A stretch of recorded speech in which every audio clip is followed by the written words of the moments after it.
Welcome, my little couch potatoes, to the comfiest courtroom on the internet. I'm your host, Llama, and it's time for dramatic testimony, overruled objections, and absolutely unqualified opinions. So grab your snuggiest blanket, some delicious snacks, and get ready to watch court with your internet besties. This is Couch Court with Llama. Hello, everybody. Happy Tuesday. Hey, happy Mardi Gras. Happy Mardi Gras. Oh, is that why you're wearing purple today? Yes. Oh, I meant to tell you before we went live, like, oh, you're wearing purple. I love that on you. But that makes sense too. Oh, well, happy Mardi Gras. I don't really know what that means since I'm a Northerner, but happy Mardi Gras, everybody. It's not going to be that kind of show, though. We're not here for the beads. Not today. Not right now. Maybe later. That's after dark. The white thing is making my green screen do a weird thing to my teeth again. Anywho, welcome everybody to Couch Court with Llama, where we are beginning from the beginning of the Laura Owens saga. Now, many of you may have watched us read the investigation report from her first 7 felonies that she seemed to have racked up for perjury and evidence tampering or whatever that charge was that I don't remember off the top of my head. And it was something. Oh boy. Oh, it was. Oh it boy. Was lightning. Sure was. And then she just had bankruptcy court hearing, which did not go well for her. So if you've heard lots of people talking about that, we're not going to be talking about that today, though. We're going to be starting from the beginning of Laura Owens, or at the beginning of her taking people to court. How about there? Don't really know much beforehand, but we got the court documents. So that's what we're going to be starting with. And we're going to be starting with her Owens versus Michael Marraccini, one of the 3 guys that she took to court, pulling all of the shenanigans. So we'll be reading her request for a DV restraining order today. That's what we'll be discussing. And then the show we'll be doing Tuesday, Thursday, and Fridays, starting at 11. And then we'll be talking Thursday about Michael Marraccini's response to this domestic violence restraining order that she filed. Hello, Bruce the Moose. Oh, hi, good sir. I hope you're doing well. Ahoy. Good to have you back. Good to have you back. We've decided to start from the beginning because we were basically little noobs to this whole thing. And I know Buffy and I have both watched Michael Marraccini's interview with Megan Fox. I still have like an hour of that left. I thought I watched it all, but I guess I didn't. Oh, I watched it all. And then I did watch her TED Talk this morning. Did you watch it? And I was like, oh my God, girl, like what? Yeah. And she was like, she had this one line on there about people being the main character. And you did the same thing I did. I was like, oh, girl. She was like, sometimes I can be that way. And I'm like, girl, you are always that way. I was like, oh. Right? So you are capable of some self-awareness, Laura. Oh, she's self-aware. Okay. No, right. she just projects it to other people. Oh, man. When she said that, I was like, oh, I am so going to have to talk about that. But so in that TEDx relates to allegedly her relationship with Michael Marraccini. So we watched that before. I don't think we can show that though to everybody. I don't know. We can always put the link in the description. That's true. For the show. That's true. That you can go watch it on your own. And let us know what you think about that. So there is some homework for this, but I promise you it's all going to be worth it. I think it's necessary, honestly, to kind of understand how this comes into play. Because hearing his side from that interview, and we can link that too, and also the TED Talk kind of just made me go, oh. Like, girl. Yeah, as we go reading through the court documents, and you guys, this is all in like domestic family court. All right. She doesn't even enter the criminal world until last year. All right. Now, we do a lot of criminal court stuff here on this channel, but this is all family, domestic, and civil stuff, which is a little bit different because those court documents allow all of the tea. So it's always very interesting. And I think too, when it comes to restraining orders, protection orders, and things like that, people don't really understand how they work when they file one, or if one's been filed against you. Like it's a very fast process, very quick. They do not string them out over long periods. Usually, this case is a little different, but there's reasons why.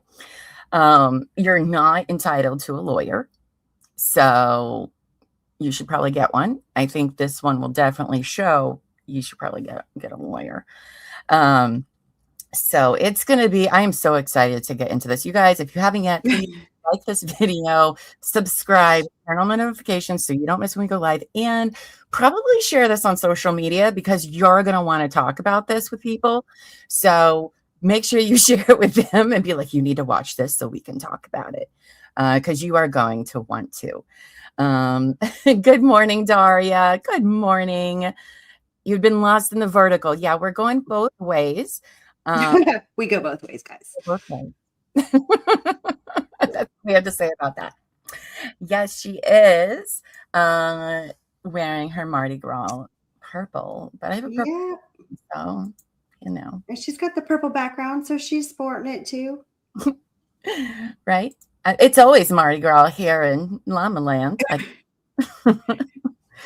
Now, we have been blessed by the wonderful people over at victimsoflauraowens.com who have collected all of the court documents for all of the cases.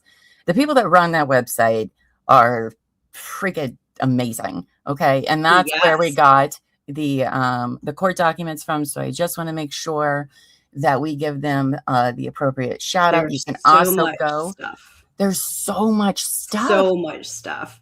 And they organize it so well. I was like, oh my God, you guys are amazing. Yeah.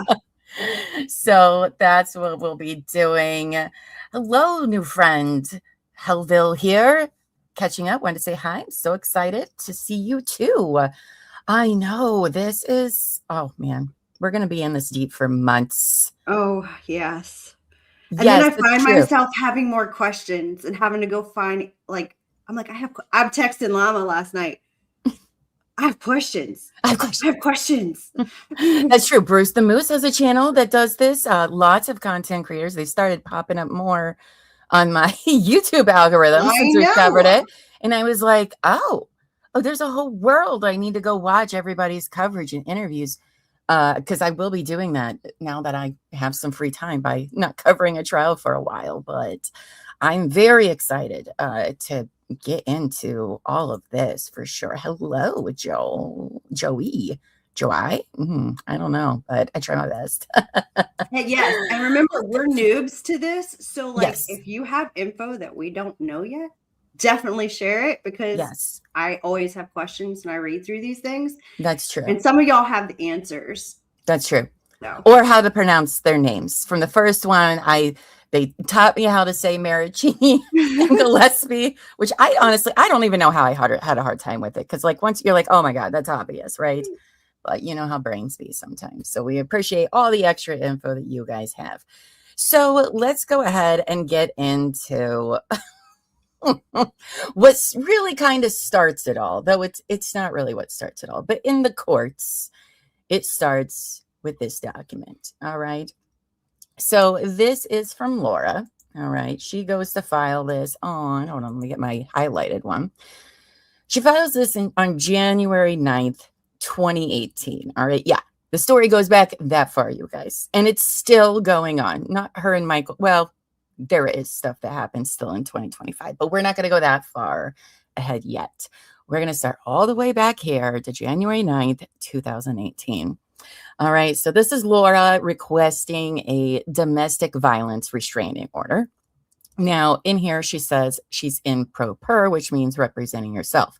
However, she has some help because they had a DV victims group, right, that you could go to, and they would help you in this in this process. So she kind of has a leg up as she went to them about all of this, and they help, people in this situation do what they need to be protected, which if you need a long list of reasons to not like Laura, this is one of them, because these are very important resources for people.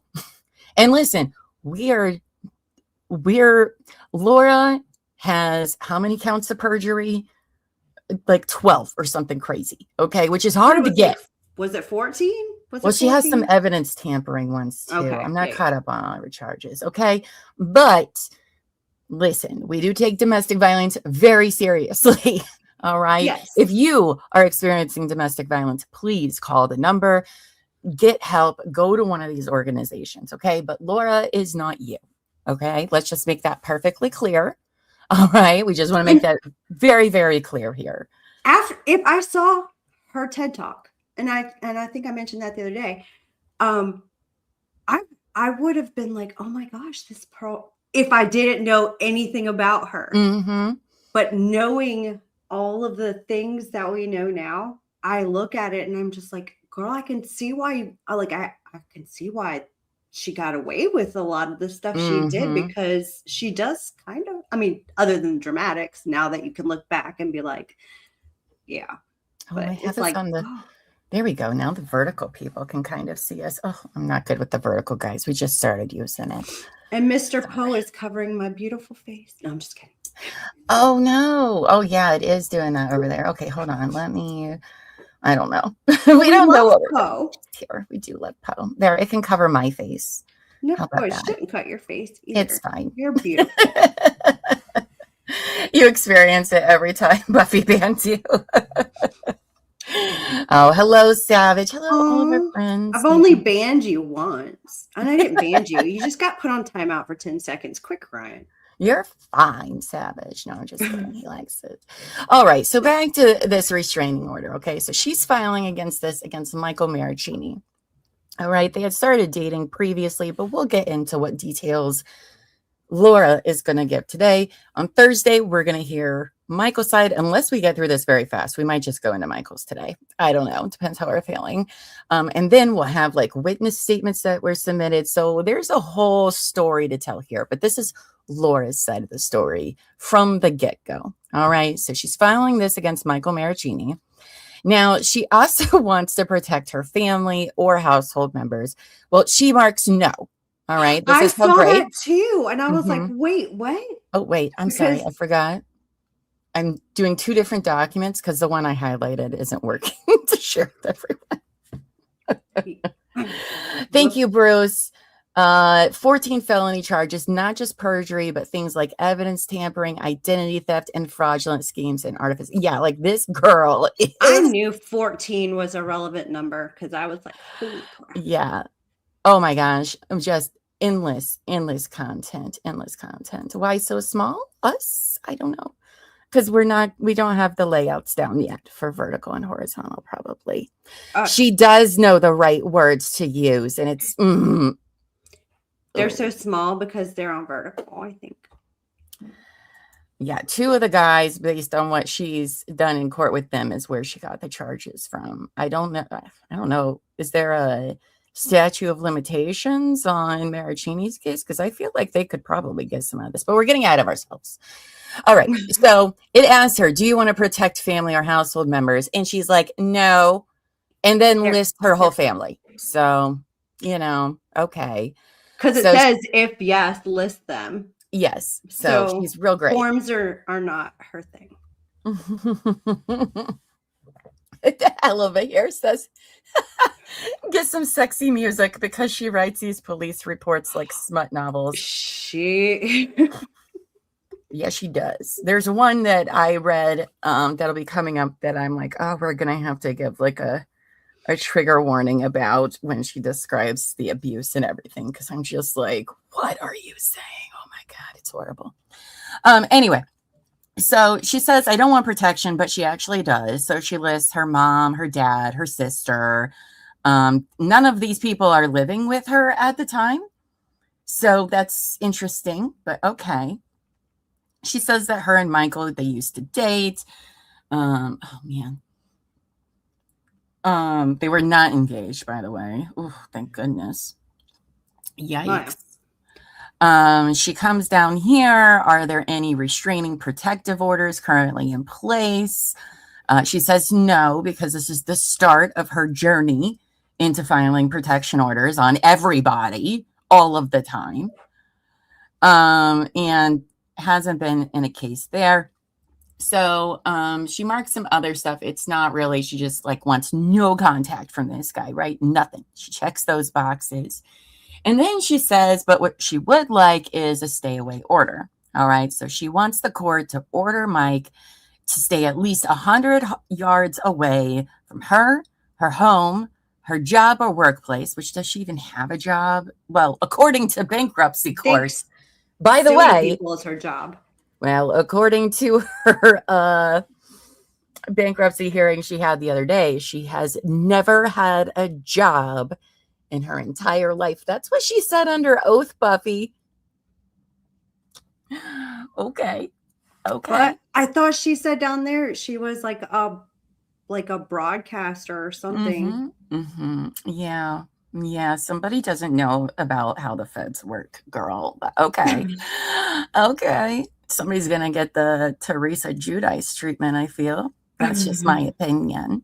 She wants them to stay away from her vehicle, and each person listed in 3. So her parents and sister, even though they don't live with her, I don't even know if they live in the same area at this point. So she fills that out. Where's the next one? Okay. Scroll down. Forms are not that interesting, but somehow she makes everything interesting. She marks an X for recorded unlawful communications. Well, that one's already X'd. She didn't add that, where she asked for the right to record the communications, because of course. Now this is my favorite part. This is my favorite part of this whole thing. This is ridiculous, you guys. Okay. So remember, this is your favorite part? It's one of my favorites. Yes. I can't even with this one. I cannot believe she seriously said this. I remember she asked for 100 yards for her mom, her dad, and her sister who don't live with her. Okay. Now she asked for the sole possession of care of this dog. All right. And she wants Mike to stay at least 3 yards away from this dog. So that is. So how does that work? Right. Like that is so close, but you're like 100 yards from us, but 3 yards for this dog. All right.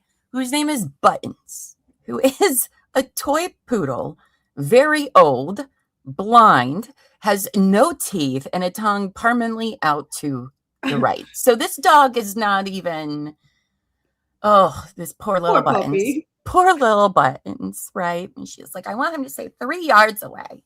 Because, okay, it's just such a weird, specific number. You know? Like, okay. Especially weird. When she says the reason why I asked for the animals to be with me because he does not own the dog with me. However, he has threatened to punt him and has expressed his hatred of the dog repeatedly. So you ask for only 3 yards of somebody willing to kick a dog into the sun or something? Like what? He's a puntable dog, apparently. Oh my gosh. I've never seen a PO for a dog before. I'm sure it happens. But I thought, what? A custody arrangement for a dog? 3 yards. And you're afraid he's going to kick this dog. And you're like, but I don't want further than that. No. Justice for Buttons, the punted poodle. I know. Poor sweet little Buttons. Oh, that's horrible. I know. Now, you guys, I don't think. Justice for Buttons. Justice for Buttons. Yes, she did file this as retaliation for him filing a police report. And we'll get there. Maybe Buttons needs a restraining order against her. Yeah, right? Oh my gosh. Save poor Buttons. We changed the hashtag to save Buttons. Poor guy is blind. Doesn't say he's deaf, but I hope for his sake he was. Because, oh my gosh, could you imagine just hearing her all the time? Like, oh. Anyway, sweet little Buttons, though. Buttons, didn't do nothing wrong, but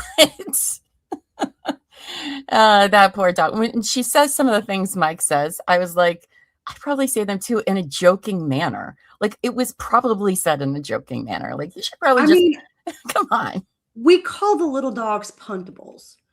I mean, we do because they're little. I would never kick a dog. Oh my God. Never kick a dog.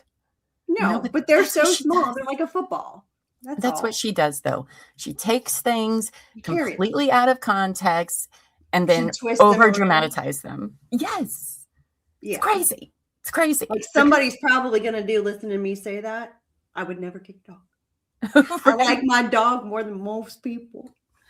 Right? Like, oh my gosh. Okay. All right. So she does that. Then she doesn't fill out a bunch of stuff for a while. Okay. So she's asked for this distance. The other thing she asked for is on the next page. Hold on.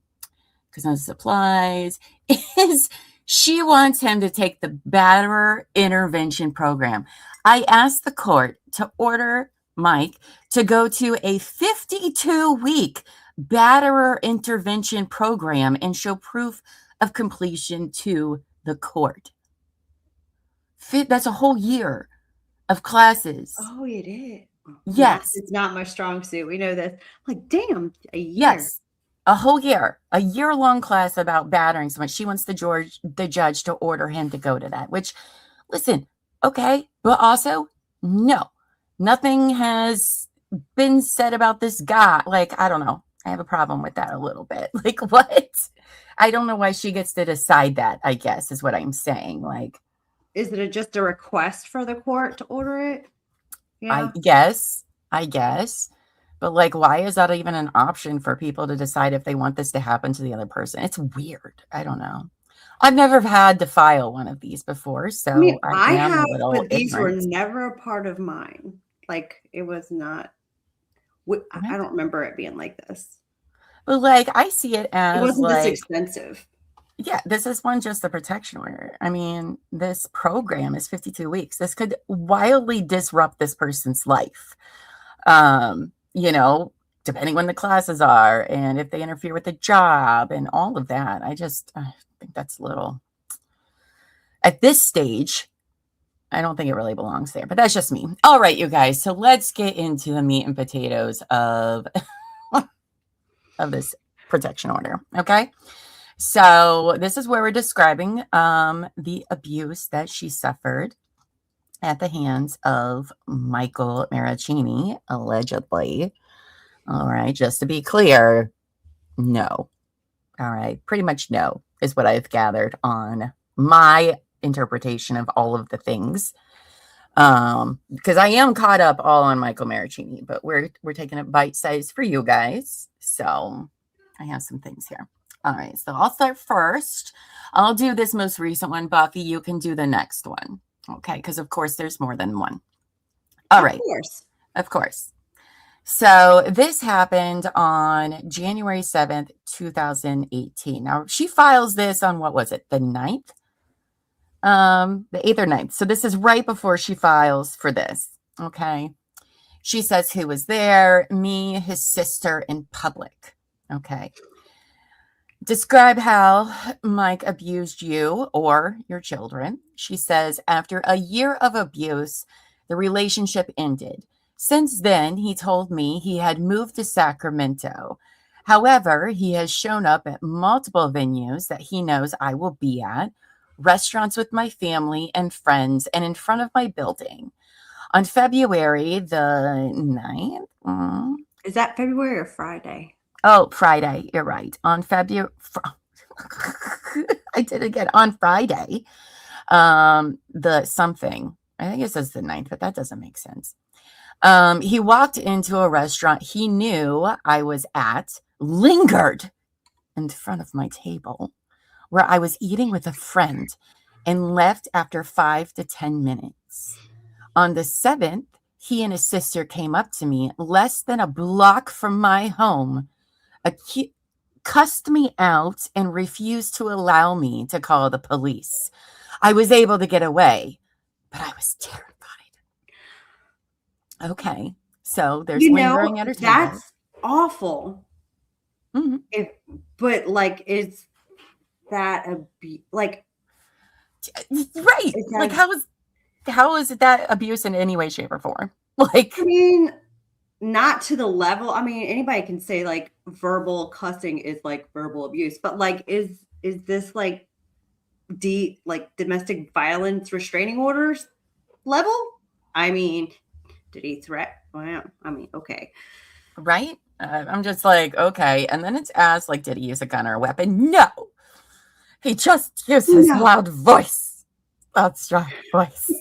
I was at a restaurant with friends. He said bad words. Right. Oh my gosh. Again, guys, she's a liar who lies. She was right? terrified. I don't believe her on anything she says ever.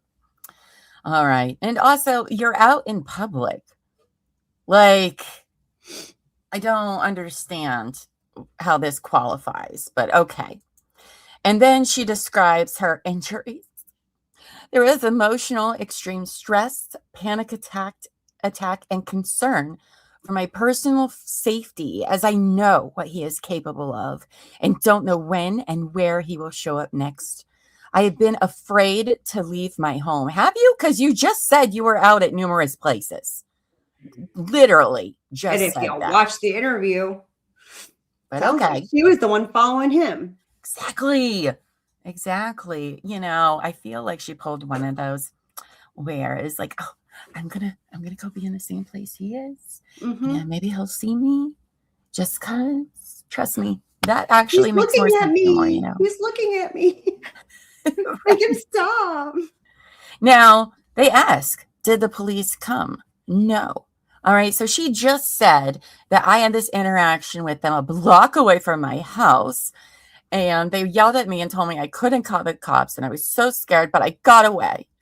And that all this was happening, but she didn't bother to call the police, which is interesting because let me tell you something. This woman has no problem calling the police. Okay.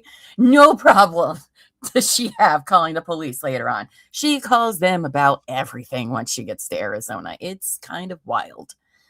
Like, oh, somebody is looking at me wrong. I just want to file a report for court cases. Okay, thanks. Yes, Lady Grace says, wait until you read and compare her revised request a few months later. It's for another day, but yes, you guys. Yes. All right, so that's what she's complaining about there. All right, what do you got for us, Buff? You got the next one. Sorry, I keep forgetting to scroll down, guys. The question is, has the person abused you or your children other times? Well, she's going to have a list. Oh, yeah. I've been writing this down.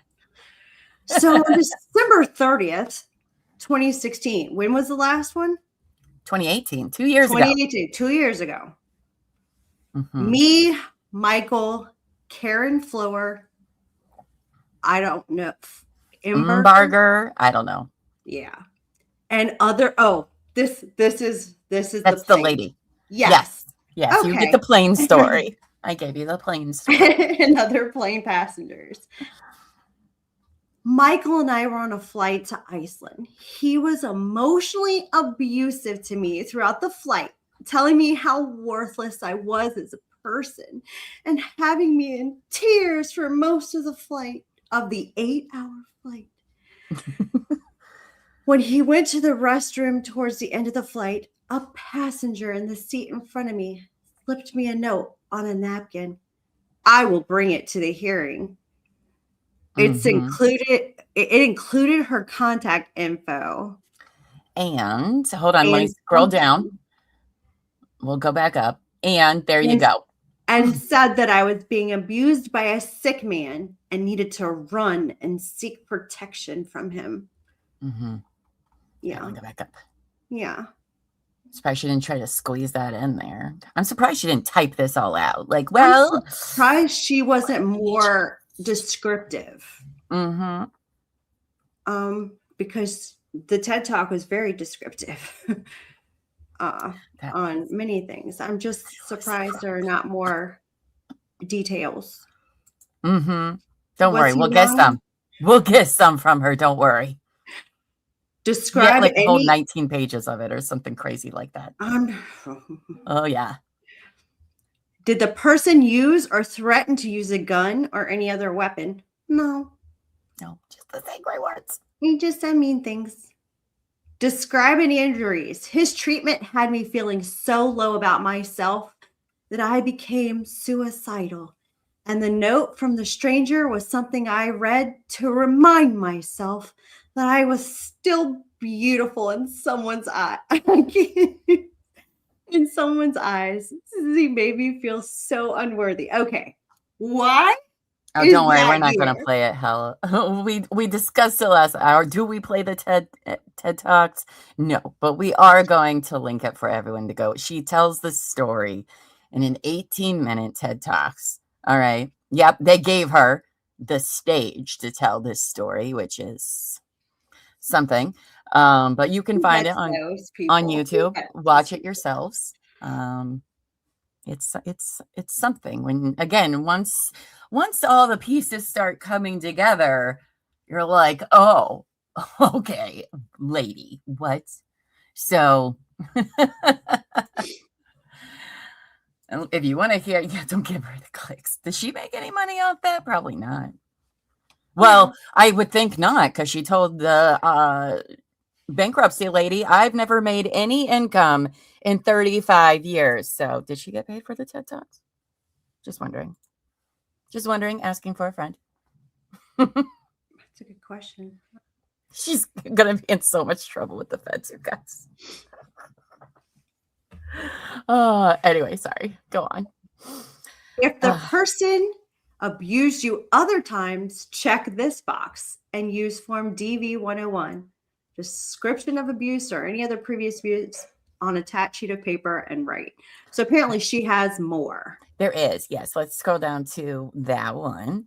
So we'll just be in order here. Where are we at? It says 101. Oh, here it is.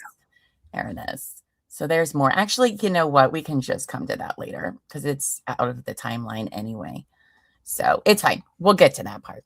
But she's like, yeah, I have more to say. Of course she does. All right. So the persons listed in item 3 need an order for protection because now remember, she said no at first, and now she does. For her mom, dad, and sister. Yeah. Who don't live with her at all. Well, he knows my family's address, and he told me on January 7th, 2018, that he hates them. And has a key to my father's work that he won't give back. My dad, Ronn Owens, name drop, has been a talk show host on KGO. And she loves telling people that. It's like my dad, Ronn Owens, who was a talk show. Like every time she says his name. Yes. Do you even know who I am? Like, girl, nobody even knows what that means, okay? It only means something to you. All right. I'm sure maybe it does locally. I don't. He was a local radio talk show guy for San Francisco, but she will every time she mentions her dad, she immediately says, he was a talk show host on KGO in San Francisco for 42 years. He's a celebrity, but it's fine. That's just important to know because she's going to accuse him, Mike, of being this celebrity clout chaser when it's like, girl. I swear every accusation is a confession. It is. With her, it is. It's crazy. It's crazy. Anyway, sorry, go ahead. So he has been using his association with him to get into restaurants and his club. Whose club? Oh, his dad's club? Dad has a club? Is that a private club? Like a country club? Interesting. And has threatened to go public about my suicidal thoughts in an effort to harm my dad's image. How does that do? How does that harm your dad's image? I don't understand, but okay. I don't understand how any of this is relevant to a DBO order. No. Like, this just sounds like she's tattling. Like, I'm going to just write everything bad he's ever, like, what? Yeah, I don't see how either, but here we are. My dad has cancer, a heart valve infection, and Parkinson's for 16 years and is very weak. Given his abuse to me, I do not know if he would harm him or other family members. Number of pages attached to this form, if any, 3. 3. I've got more to say. No, that to me just sounds like it's a pity It reach. is. You know, It is. like certainly, yes, no, you don't know what anyone would do. Sure, nobody knows that. You can't be in somebody else's mind, but literally none of that says anything that would lead you to believe that he's even an asshole to them. But okay, right? Laura. I mean, he's got a key, but has he made any physical threats towards your family? I mean, I hate people too, but doesn't mean I'm going to go hurt them. Right? Yes, she. Her and her self-harm bullshit. Let me tell you what, it infuriates me. There are lots of things she does infuriates me because it's a real fucking thing that people deal with all the time.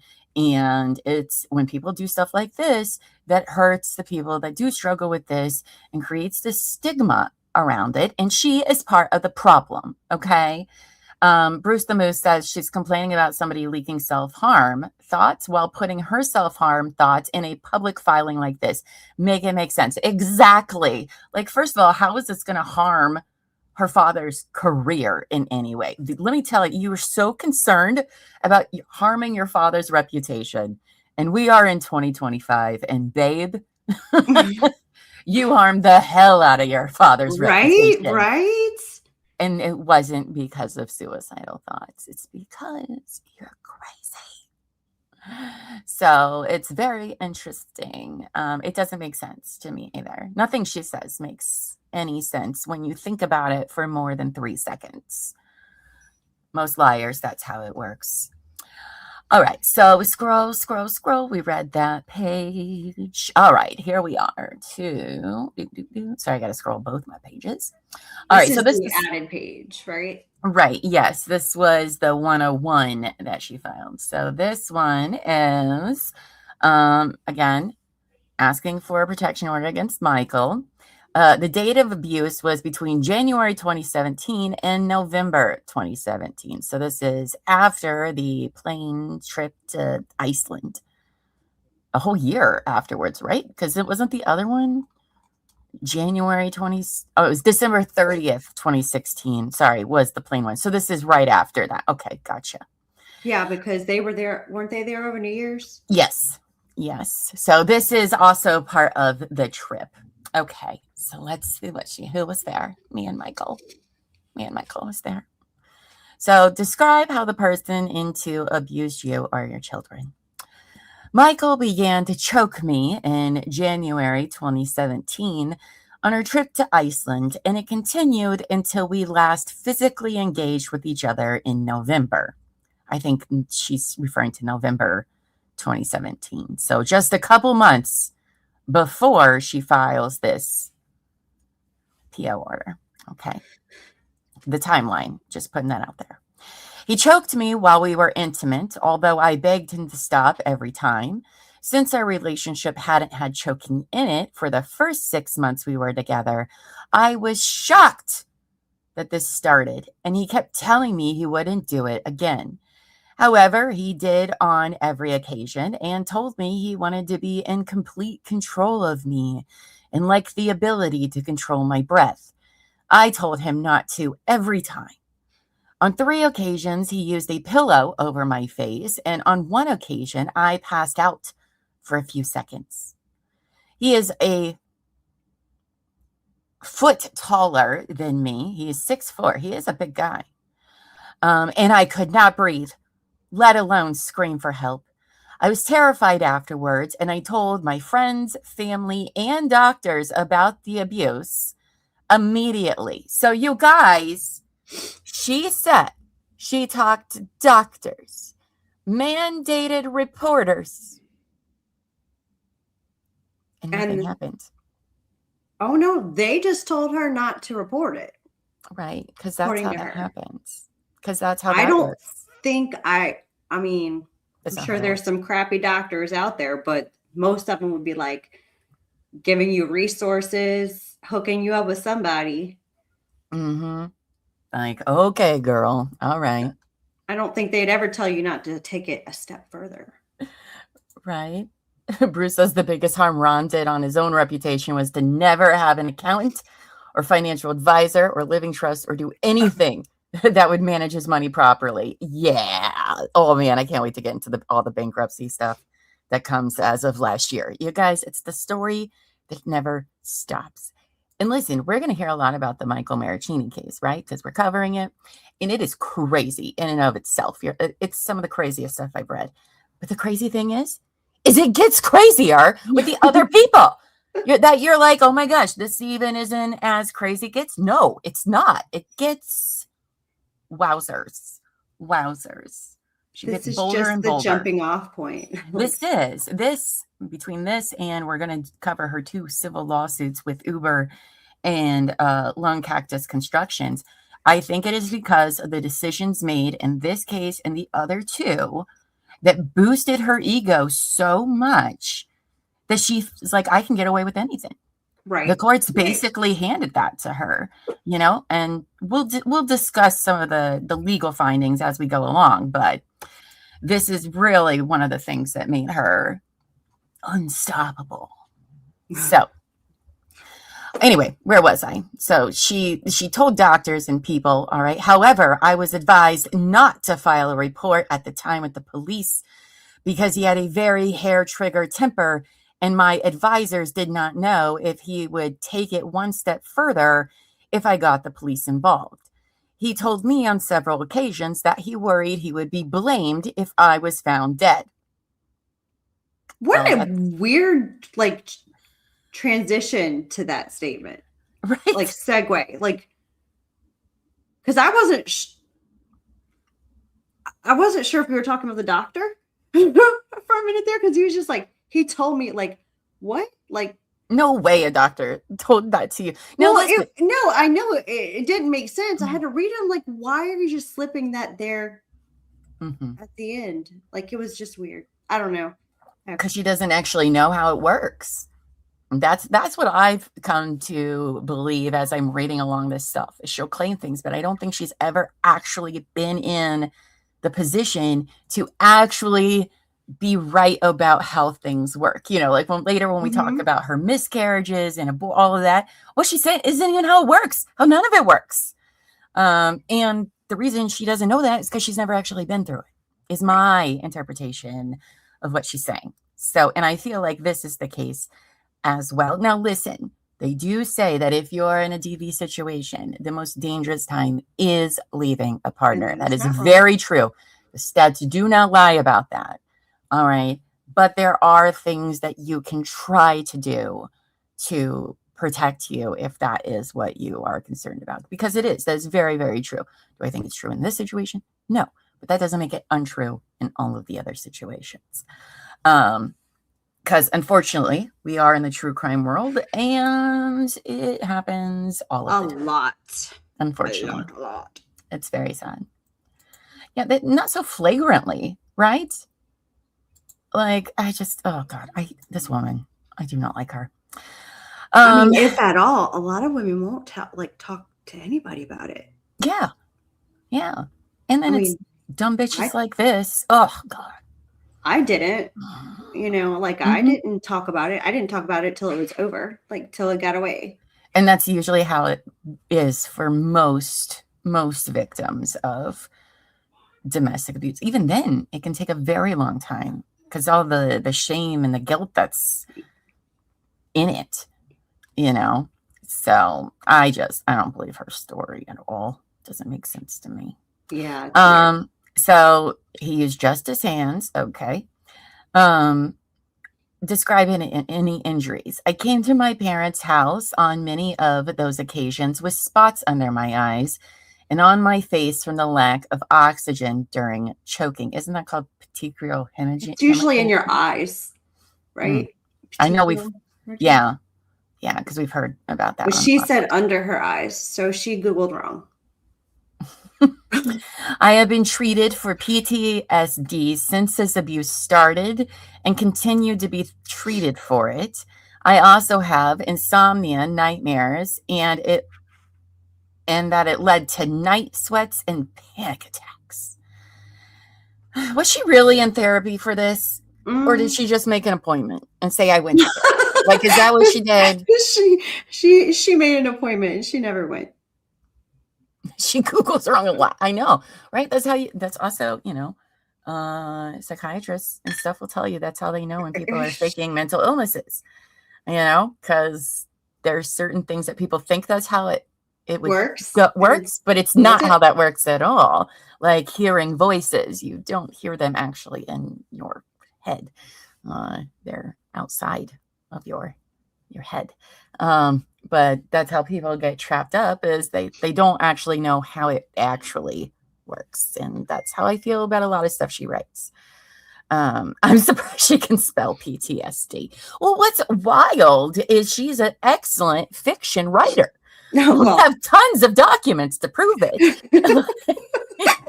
That's funny. Doesn't she just do She's that? got a great imagination. She has a great imagination. She'd probably get plagiarism for stealing people's sad stories, like she did with that lovely woman from Texas, where she stole her entire story about her dad. The twins. Yes.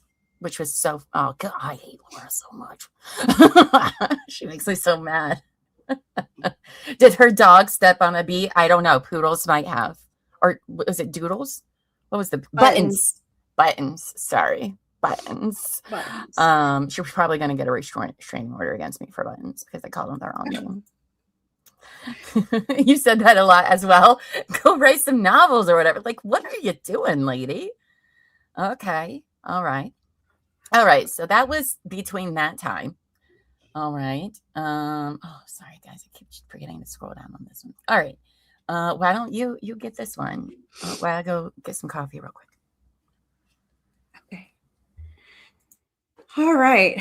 Describe the abuse to you or your children. Has the person in two abused you other times? Date of abuse, March 2016 to last encounter of harassment on January 7, 2018. Who was there? Multiple occasions. It was Ronn Owens, Jan Black, Sarah Owens, her podcast audience, and various friends. Mike is a pathological liar and told me and my family many lies while we got to know him, like how he had dated, is that Aaron Rodgers' sister for a few months, only to find out she did not exist. Is this true, you guys? I don't know. I was wondering a lot about this. Thing. But also, I'm not sure how this is abuse. It's lies, maybe. Right.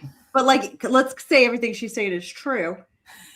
It's a lie, but like, that's not abuse, right? Like, he is a liar.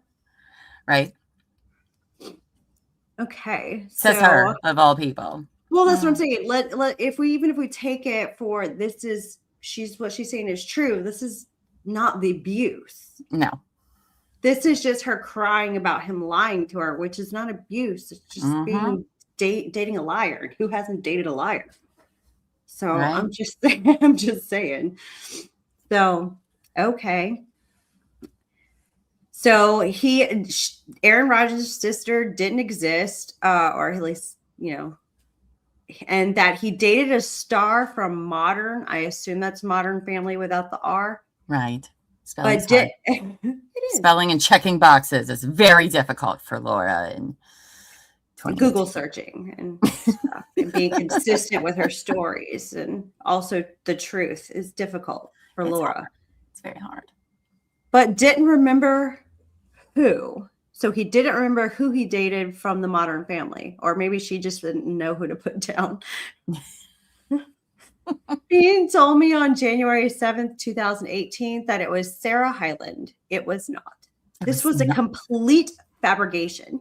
He told me many other lies during his time with me and many in front of my friends. Oh. He tried out to be a co-host for a podcast for KGO, where he stated that he was the VP of several Fortune 500 companies, which he never was. And that is very easily provable. While the podcast ended up being taken off of the KGO website due to his blatant lies about his background, that would damage the station's reputation. I have saved a copy of him saying this in his voice. When I was in an accident as the passenger in an Uber in April of 2017, he repeatedly told me I needed to fake injuries in order to get a bigger insurance payout. He said he helped a past girlfriend do this and strongly encouraged me to do the same. As it was, I was injured, but I would never dream of committing fraud. Ever. And this seems totally right to him, because as he said, I could use a big settlement to be a great sugar mama for him. Right. I love how she drops that in there. So when we cover the Uber lawsuit, she can be like, I told the court that I would never make things up. So what I'm saying is true, because I told them already. I wrote it down. And they believe me, obviously. Oh my God.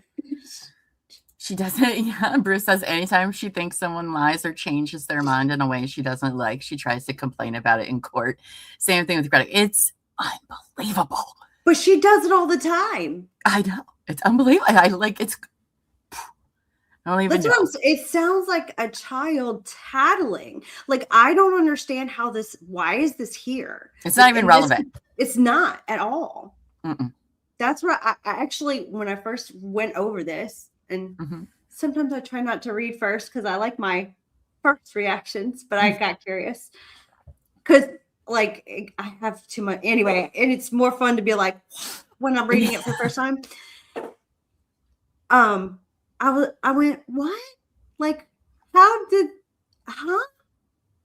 not the abuse they're talking about. They're talking about black eyes. She's just shit talking. Broken arms. Like what? She's just shit. And this is why I don't believe her. Because she cares more about shit talking the other person, dragging them through the mud, listing all the bad things that they just have done as a person, like that don't qualify for every single thing, instead of talking as one would about the actual abuse that they suffered. Right. But she cares more about dragging them in the dirt, airing out all their dirty laundry, than stuff that actually happened to her. Right. And it's like, girl, that's not how that works. That's not what normal people do. That wasn't the question they were asking. Right. Sorry. The tism in me is like, wait, that's not it. You're doing it wrong. Like, what? Hellville says, I think she doesn't think like an adult because she never fully developed due to being spoiled and never working. I don't know what is wrong with this. I wondered the same thing. Like, she didn't progress past a certain age. It's like she's emotionally stunted. Mm-hmm. I wonder, because she sounds a lot like a 14-year-old, like a 13, 14-year-old, like a middle school, junior high. Yeah. Drama. Like, you can't just take somebody to court because they lied to you, because they promised me we're going to be together forever. We just weren't. Like, no. And I feel like that's what she did with every single one of these guys. I'm going to take you to court, so you have to love me. Like, what? Extorted them. What? Crazy. All right. So describe her injuries.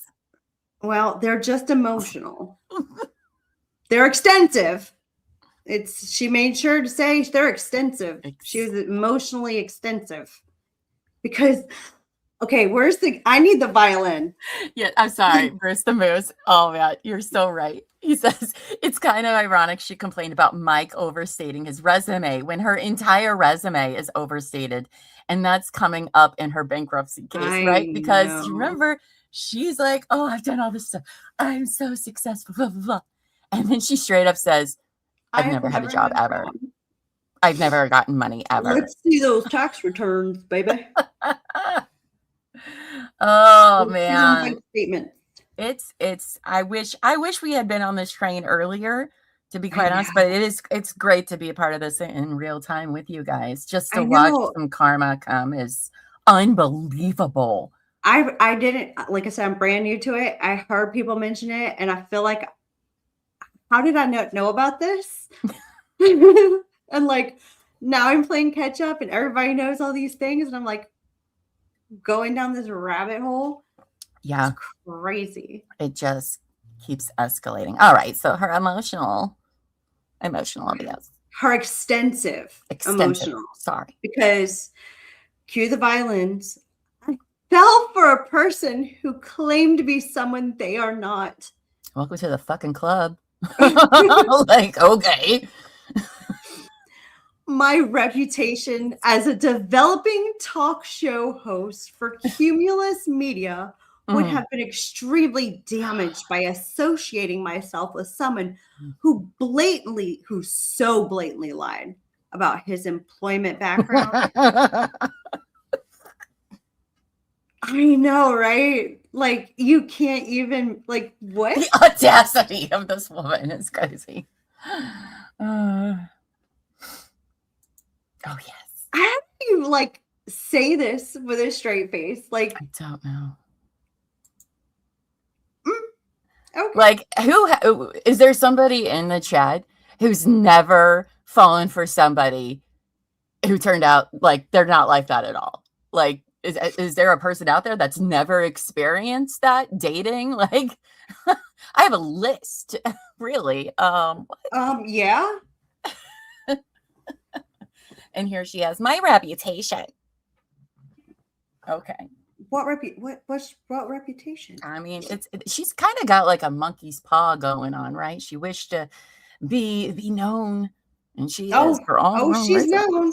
Mm-hmm. Oh, yeah. Mm-hmm. All right, sorry. Continue on. Let's see. He so blatantly lied about his employment background. Luckily, someone took it down after looking it up when it sounded. Is that what that's supposed to be? Mm-hmm. Okay. It sounded suspicious. It has been hard to trust people. Oh my God. It has been hard to trust people since. Okay. Okay. Right. I mean, that's just dating. That's just how it goes. How dare they lie, liar? Mm-hmm. That's the thing about liars, right? They love to tell everyone that somebody else is a liar, not them. Anybody that the Doubt protests too much really applies to her. Yes. You have no idea. Yeah, is that like methinks the lady doth protest too loudly? Yes. All right. So those were her I guess things she wanted to submit for abuse. Literally none of them qualify except maybe the Iceland choking thing. It's about the closest to one of these things. The other stuff doesn't matter. It's not relevant, but shouldn't matter. Let's just put it that way. They shouldn't matter, but they do. All right. So let's go down. We did that page. Almost done with this. All right. So on this one, this is the this is from the people that were like with the DV clinic that she went to. The response declaration to requests and orders. So this lady vouched and was like, I agree that one or more domestic violence restraining protective orders are now in effect between the parties in the case. So she got like a temporary TPO, which is usually you get a temporary and then you get a court date to come back where you go before the judge. Right. And they generally pretty much always grant these because better safe than sorry. Right. They don't have time to really investigate. Is it great?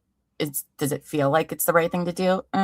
But this is a very dangerous part of law. Like one of the most dangerous courts I think to be in is in protective orders and things like that, because it's a lot of emotion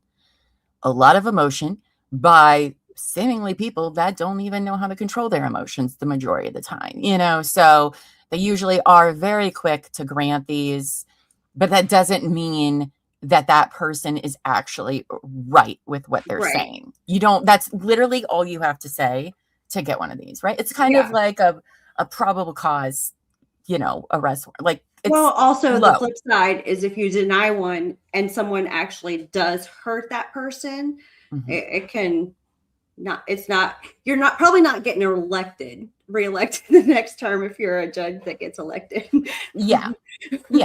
So, she's granted this temporary PTO. So, facts to support my responsive declaration. By the way, did you see her name was Tara Berta? I did. She's not one of us. I'm just kidding.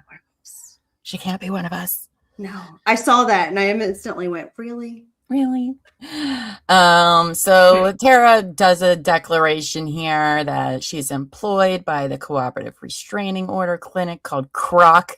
Do people not check these things before they make business names? Because they should. Because I don't think that's a really good name for your restraining order clinic to be taken seriously. It's called CROC. Yikes. I know, right? Like, oh, that's not great. That's not great. Yeah. No. So which the agency is representing Miss Laura Owens with her request for a restraining order against Mr. Michael Marraccini. The lead attorney representing Miss Owens from CROC is Alicia Justin Cook. On January 26, 2018, this court set a hearing date for Miss Owens' request for a restraining order. On that day, the court ordered witness declarations to be filed, which we will be getting to. Blah, blah, blah, blah, blah. On behalf of the petitioner, Laura, CROC filed and served a supplemental declaration of Laura Owens and declarations of Joan O'Neill, a friend, Karen, who was on the plane, and Jan Owens, her mom, all of who are to be called witnesses for Ms. Laura Owens. And then she's just like, Laura doesn't want to continue the hearing. She is anxious to have this matter resolved as soon as possible. So, and her and her witnesses have planned their schedules in anticipation for this hearing. So let's just keep that in mind. So that's the end of her petition there. That did not take us long to get through. No, I think we'd usually talk more. Hold on. Let's see. The temp RO is kind of a cooling off. Yes, it is. It's usually for like no longer. As I said, these cases go through the court very quickly. Like they're wrapped up in like a month or two. They are fast compared to everything else. So you don't like this view or perspective, you can go to the other one. So we have a vertical, which is where Buffy and I are like this. And that's for people that are on the phones. And then we also have our regular YouTube horizontal setup on another stream. Just go to the channel page. Yeah. And click. There's 2 streams that show. Watch the bottom one.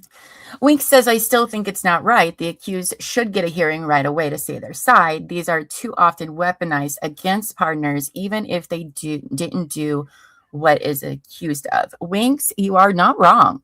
You are not wrong. I used to watch TPO orders all the time with one of the best judges, Judge Alex Manning. She doesn't really do them anymore.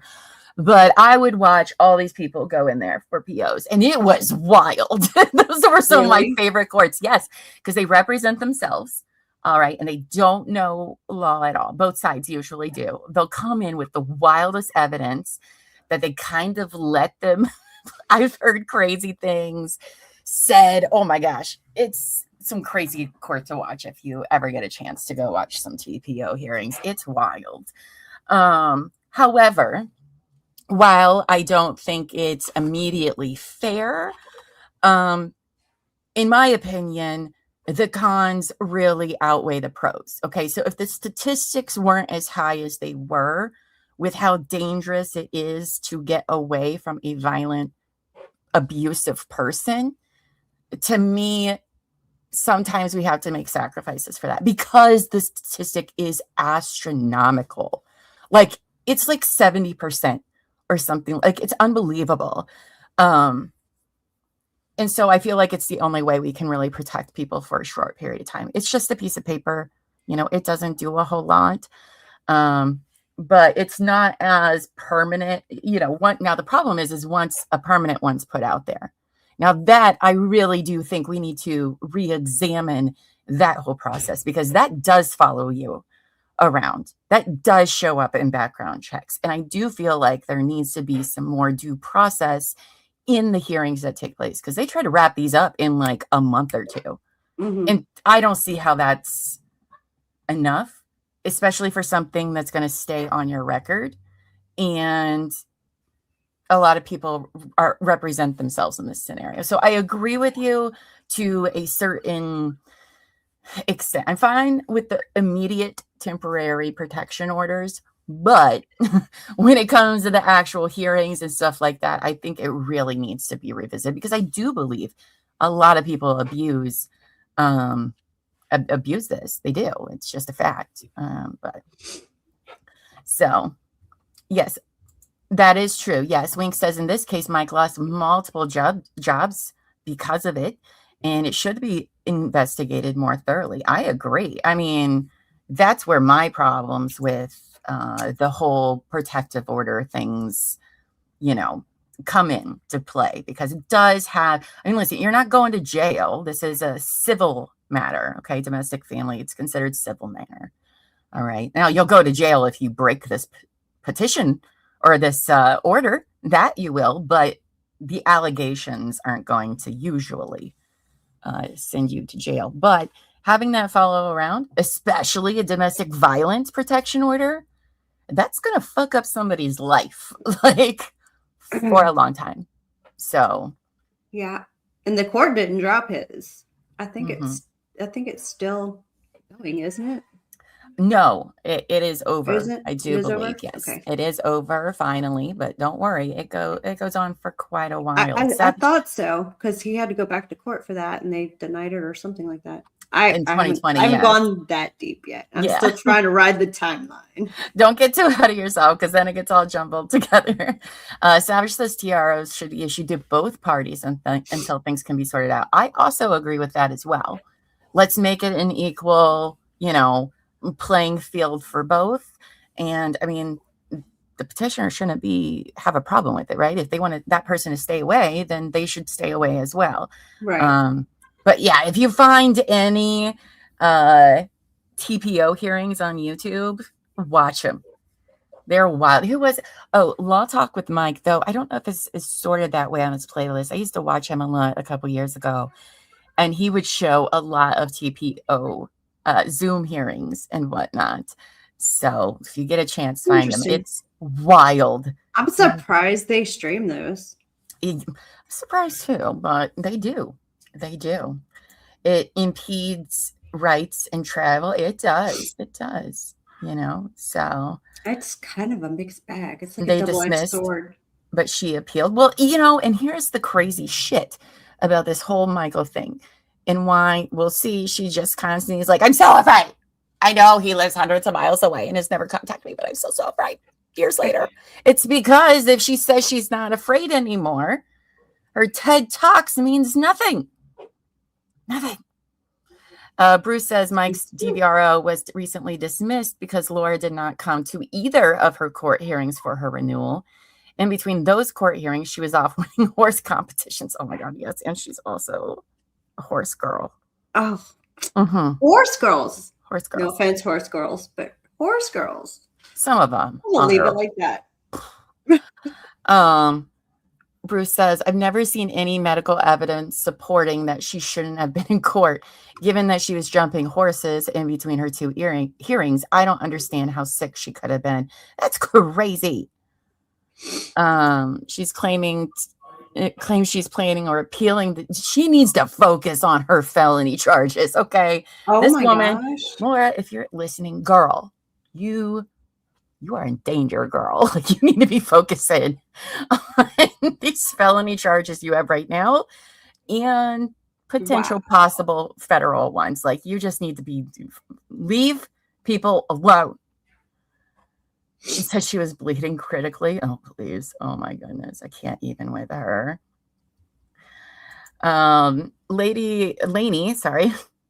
Lainey said, this chick is either borderline or histrionic. I have a close friend with BPD, and her behavior as a teen and young adult were similar. She pissed on an ex's stoop. I don't know I don't believe there's any like actual I know she claims to have a lot of diagnoses, but I don't know if I can believe them because she lies about a lot of other medical stuff. So. I was about to say, yeah, she's not a reliable narrator. No, she's, oh my God, she might be the worst narrator ever. Yeah, she wanted to speak with him before the trial, like in a small room. Like, get the fuck out of here. Get out of here. I remember hearing that. Wow. Bruce says, I think Low Talk with Mike was the first person who interviewed Dave Neal about this case. No one else would interview him or knew about the case yet. Probably. That does sound highly likely because Mike generally watches like lower court stuff by not lower court. Well, yes, lower courts as in, he goes live quite often with like local courts, right? Stuff that mainstream media doesn't ever cover and random. Right. So that's mostly what his channel is. I recommend it. I love him. I haven't watched him in a very long time, but that was nothing to do with him or his stuff. I just haven't, had the time, but I very much enjoy. What are you doing with your days? I know, right? It's like, what happened? Oh, how do you not watch everything? Yep, there's Bruce the Moose. So if you guys like our coverage, go follow Bruce the Moose. He does it as well, I've heard. And Law Talk with Mike, Megan Fox, then Legal Vices, who is no longer with us anymore. And then the Umbrella Guy, Tug, who I also haven't caught up with the Umbrella Guy for a very long time now, I think about it. Wonder why they don't come up in my feed anymore. Oh, those damn algorithms. Hi, Ange. Then you're used to. There are 2 lives, one regular. The other one is one just look for the lives. Well, I mean, we have some time to get into Michael's if you want to. I'm here for the ride. All right. Well, let me pull up Michael's then. All right. Let's go ahead and get into a little bit. Now, we're not going to probably make it through the whole thing because it's like 30 pages. And we plan to do it all Thursday. But you know what? It's fine. It's been very hard for me to like pace myself in doing these episodes because I don't want to like overload everyone every day with all of it, even though once you read one you're like, well, now I got to read the next one, and it's very, very hard not to do that because it's a lot. It's so much. It's so much, but like you can't stop. It's a train wreck. Literally. It's literally a train wreck. All right, so let's pop over here to Michael Marraccini's response to this, okay? We'll get through what we can. Maybe we'll get through it all. Who knows? Then I got to redo my whole layout again, which happens all of the time. You don't have anything else to do today, do you? Today? No. It was a joke. You have time to revise everything? That's true. It's a joke. You're obsessed. It was a sarcasm. What the Hales case? What does that mean? I don't know what that means. Interesting. Okay. All right. So this is the same one. No. Response. Oh, this says a response. Okay. Sorry. Never mind. I'm fine. Okay. All right. So this is Michael's response to Laura's petition. Okay. Now he says he has a lawyer, Randy Sue Pollock. I don't know my opinion about this lawyer yet because this doesn't have a good ending for him. So I'm not really sure. Randy Sue. But Randy Sue Pollock is Michael's attorney. So, which, guys, if you ever have a protection order filed against you, go get a lawyer. Do not try fighting it yourself. All right. It does not work out. I've watched numerous of them. It doesn't work out. Okay. Get yourself a lawyer. It won't cost as much money. I mean, it will cost some money for sure, but you're not going to be usually tied up for years unless you have Laura. You're filing and it lasts forever. But that worked out for these guys. Okay, so I'm not wrong in the sense that I was like, this lawyer is not. Okay. Yeah, I had a lawyer for mine. Terrible legal advice as well. Yeah. But I didn't have the restraining order out against me. It was against somebody else, but my lawyer was not. But restraining orders are very serious. They're very, very serious.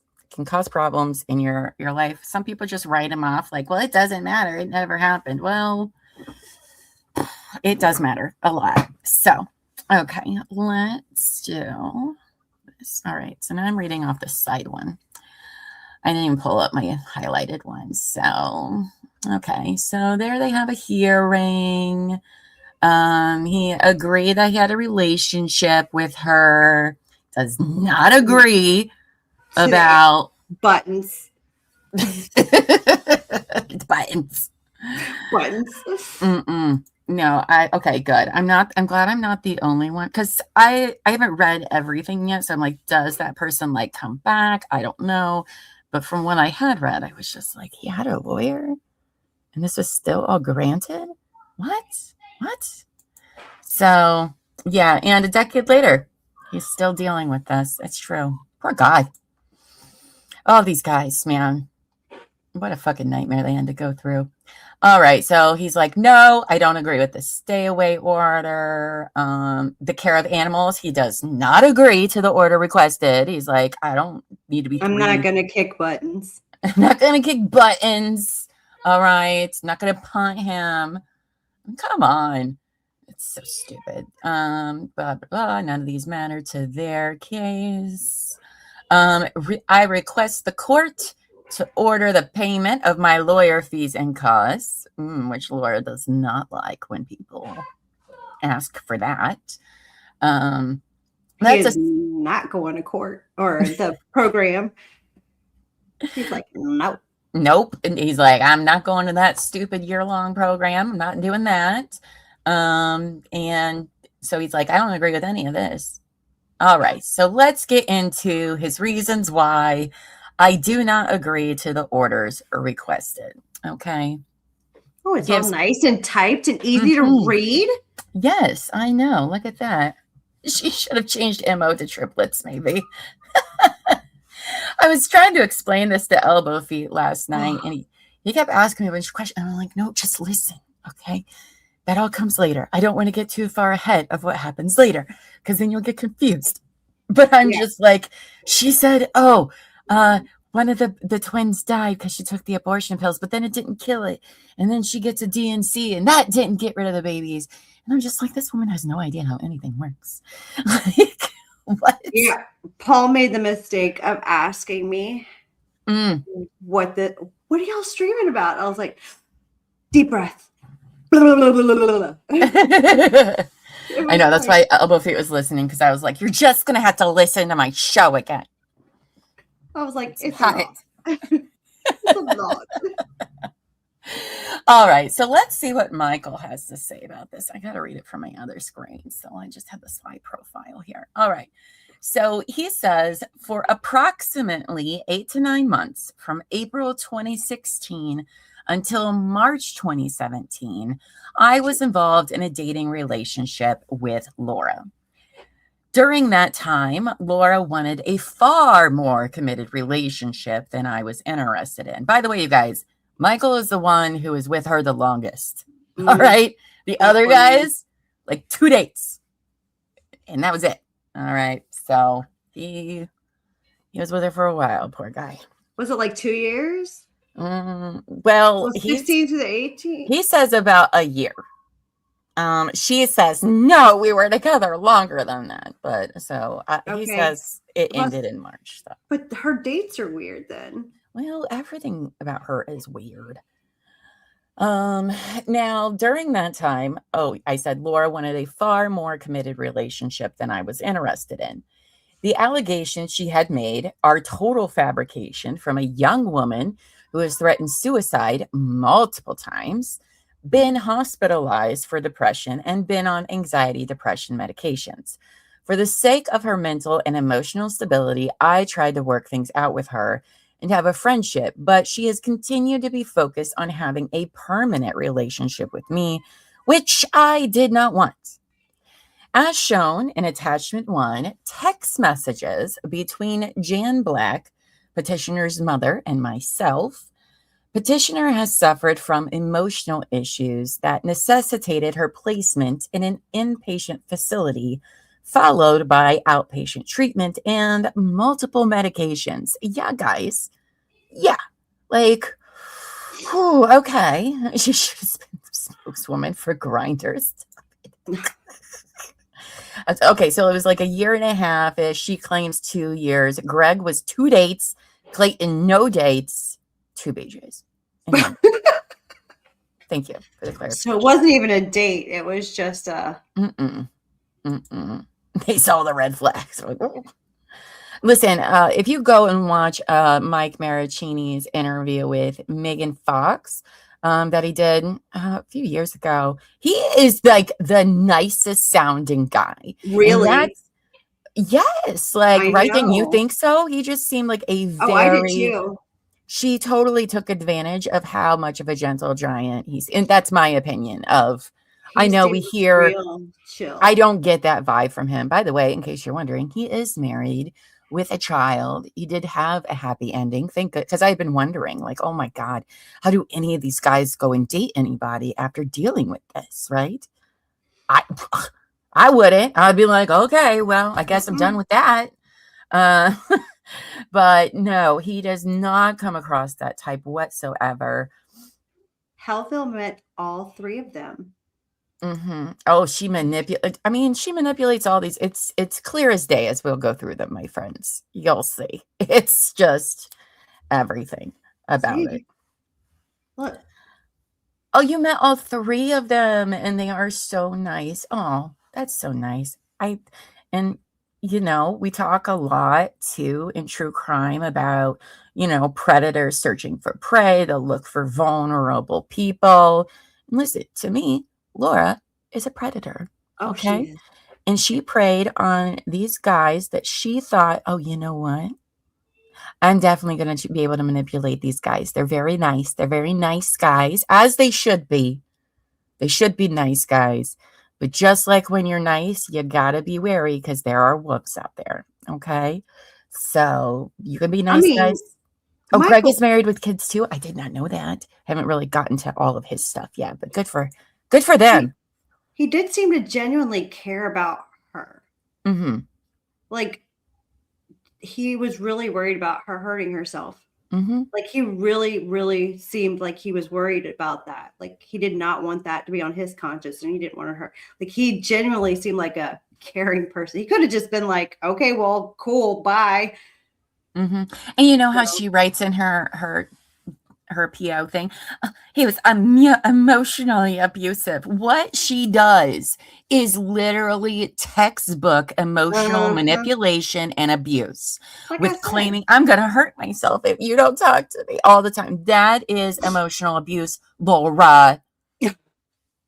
Every time she does it. Every what is it? Accusation is a confession. Admission, yeah. That words are hard. But you knew what I meant. You mean what I know?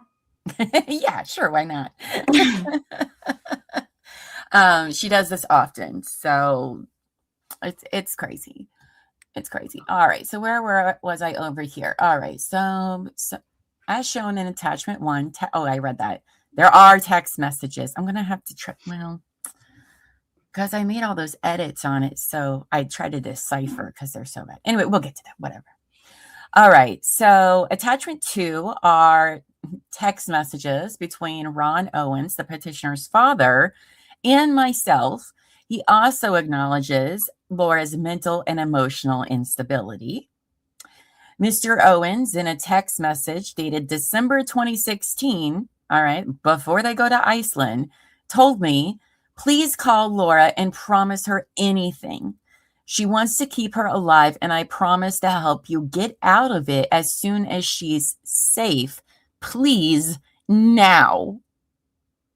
Wow. Like, that's... Even her dad is being like, listen, listen, buddy, all right, just say what she needs to hear, all right, and I'll help you leave her, okay? Because she's crazy, I know, all right, but we just want to keep her alive now, all right? So, and wait till you guys find out what's going on, too, when this is happening. It's fucking awful, but we'll get there. Additionally, the text from Laura to my sister in December 2016 showed Laura as a person consumed with her love for me and her desire to make our relationship work.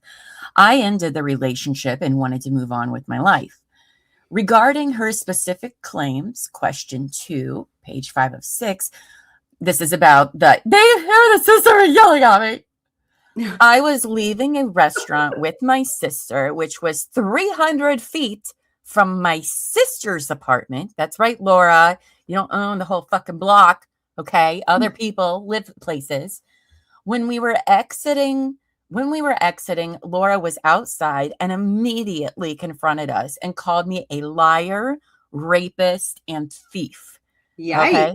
Yeah, because, that's right. She calls all of the men rapists, too.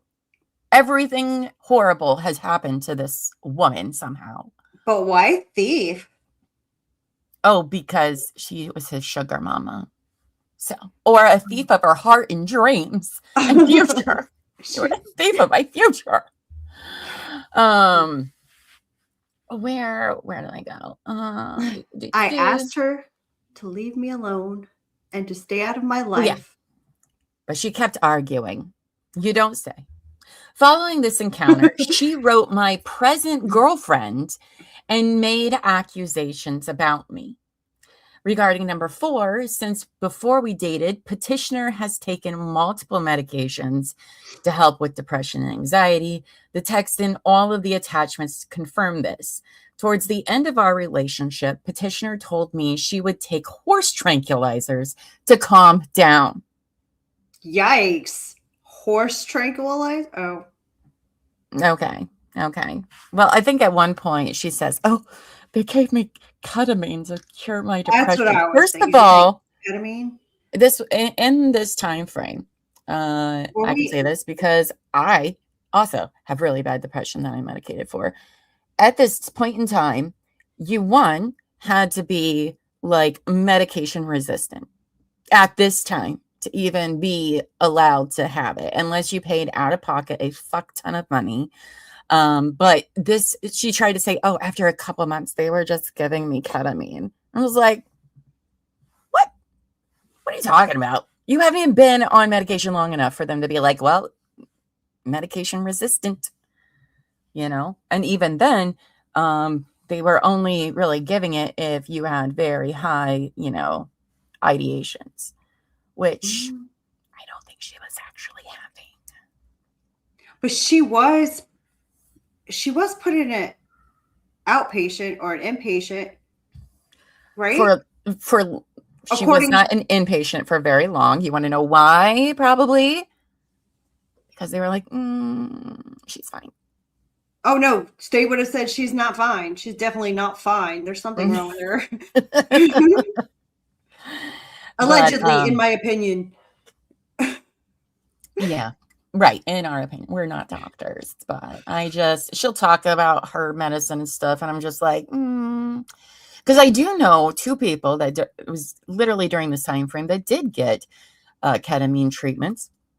And it really did do wonders for them. They were in my peer support group. And it was very impressive to see, but it wasn't something that was really openly available for a lot of people at the time, unless you had money or your insurance would, if you are proven to be medication resistant, which is not, it's a long process because you got to try a bunch of stuff, which requires at least 4 to 6 weeks for each one. And even then, so I call her bullshit on that too. All right. So, here are the texts. Okay. Just a second. I'm going to have to pull up because I deciphered these, you guys, to the best I could. Because you'll see, I don't. Rosetta Stone. It looks like they did grave rubbings for these exhibits. Let me tell you what. You'll see in just a second. They're so bad. So I did that. I would show you the Canva, but when I did that earlier, I couldn't like zoom in for you guys. So it looks really small and stupid. She is definitely too narcissistic ever to actually hurt herself. I agree. Hi, Annie. Oh, look who's joining us. I love that. All right, so we'll go through these text messages. Oh my God, we might actually get both of these done. All right, so you see, it's not great, but don't worry. I did my best. So this is text between Laura's mom, Jan, and Mike Marraccini. Okay. Mike, it's Jan.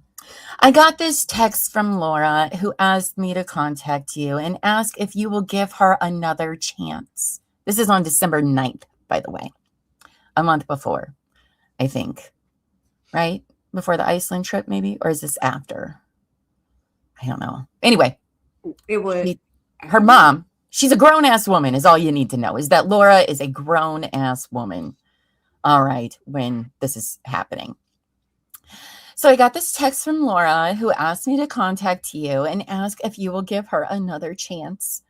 She is terribly upset and feels you played her like a fool. I have to admit that Ron and I both believed you at the North Beach restaurant when you said you were taking responsibility for the pregnancy and that the timing was wrong. I can see how you didn't think you were lying. I can see how you didn't think you were lying and didn't intend to end the relationship when the pregnancy was over. Please read the text she wrote and consider giving her a chance. And it says this part must be part of her message that she sent her mom. She says, Mike recently made the comment to me that he would have said anything in the world to get out of having a child, that he agreed to whatever I want just to not have it. This has been weighing on me like a ton of bricks lately, and I absolutely cannot live with myself anymore. The child, and then that's all there is for that. So, okay. I know I have called my parents as a grown-ass woman to text my boyfriends who hurt my feelings and didn't want to be with me anymore. What? And what parent is like, okay, I'll do it, honey. I'll fix him. I'll get him to date you again.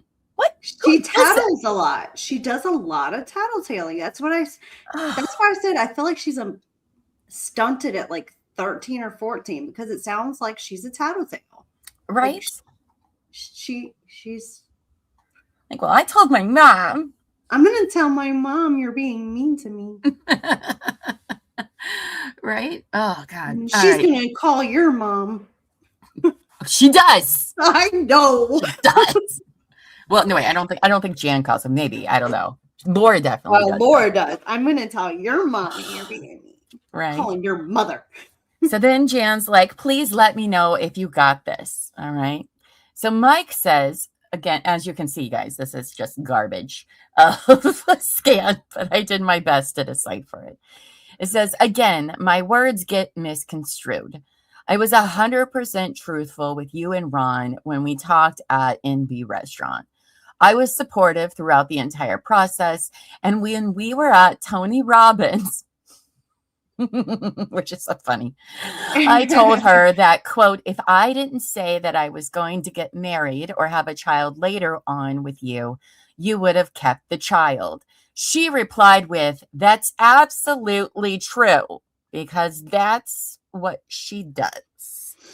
I will get rid of the miracle pregnancy, according to her, if you stay in a relationship with me. Like, oh. And is this Laura pretending to be Jan? See, that's what I was wondering, but I don't know the whole dynamics well enough. So I was like, I don't know. They're probably both fucking crazy. I don't know. Probably took her mom's cell phone.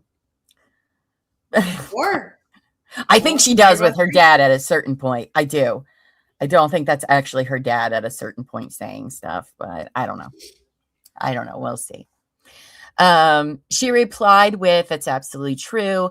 I never said that I was appeasing her at the time. I just told her that she was always giving me an ultimatum and I was tired of receiving the threats. I've been 100% honest throughout this entire process. Oh, hold on, covered my spot. And I'm still here today, months after the operation, even though I'm incredibly unhappy with where we stand. I've been at my breaking point for a long time and have been honest and truthful with her about my, hold on, almost done here.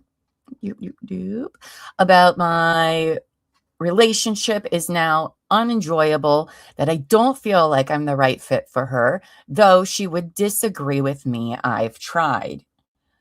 And somehow, something, I don't know, keeps getting brought up. I told her that we have different expectations when it comes to boyfriend and girlfriend.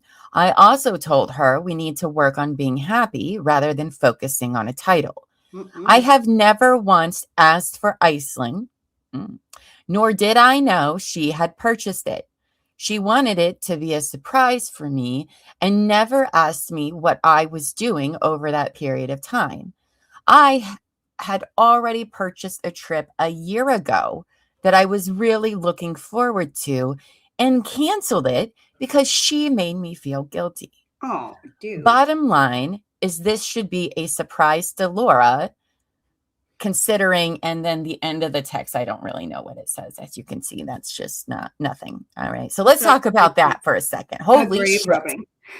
Yes, the grave rubbing. I mean, how is all of that not immediately like emotional manipulation red flags? And let me tell you something. That doesn't sound like the words of somebody abusing somebody. Just find that out there. Do abusers lie? Yes. Do they try to seem like nice guys to everyone else? Yes, they do. However, he is like, I tried my best, all right? And I am over it. All the red flags, I'm done. She's exhausted me. And it's crazy to me that her parents then get involved in this. Instead of, I don't know, being the kind of parent they need to be with their daughter and be like, listen, just fucking let it go, all right? I don't think she's been told no very often. No, I don't think so either. And that's why she can't handle it when somebody does. By the way, people that know this story in and out, they do talk about a pregnancy at this point.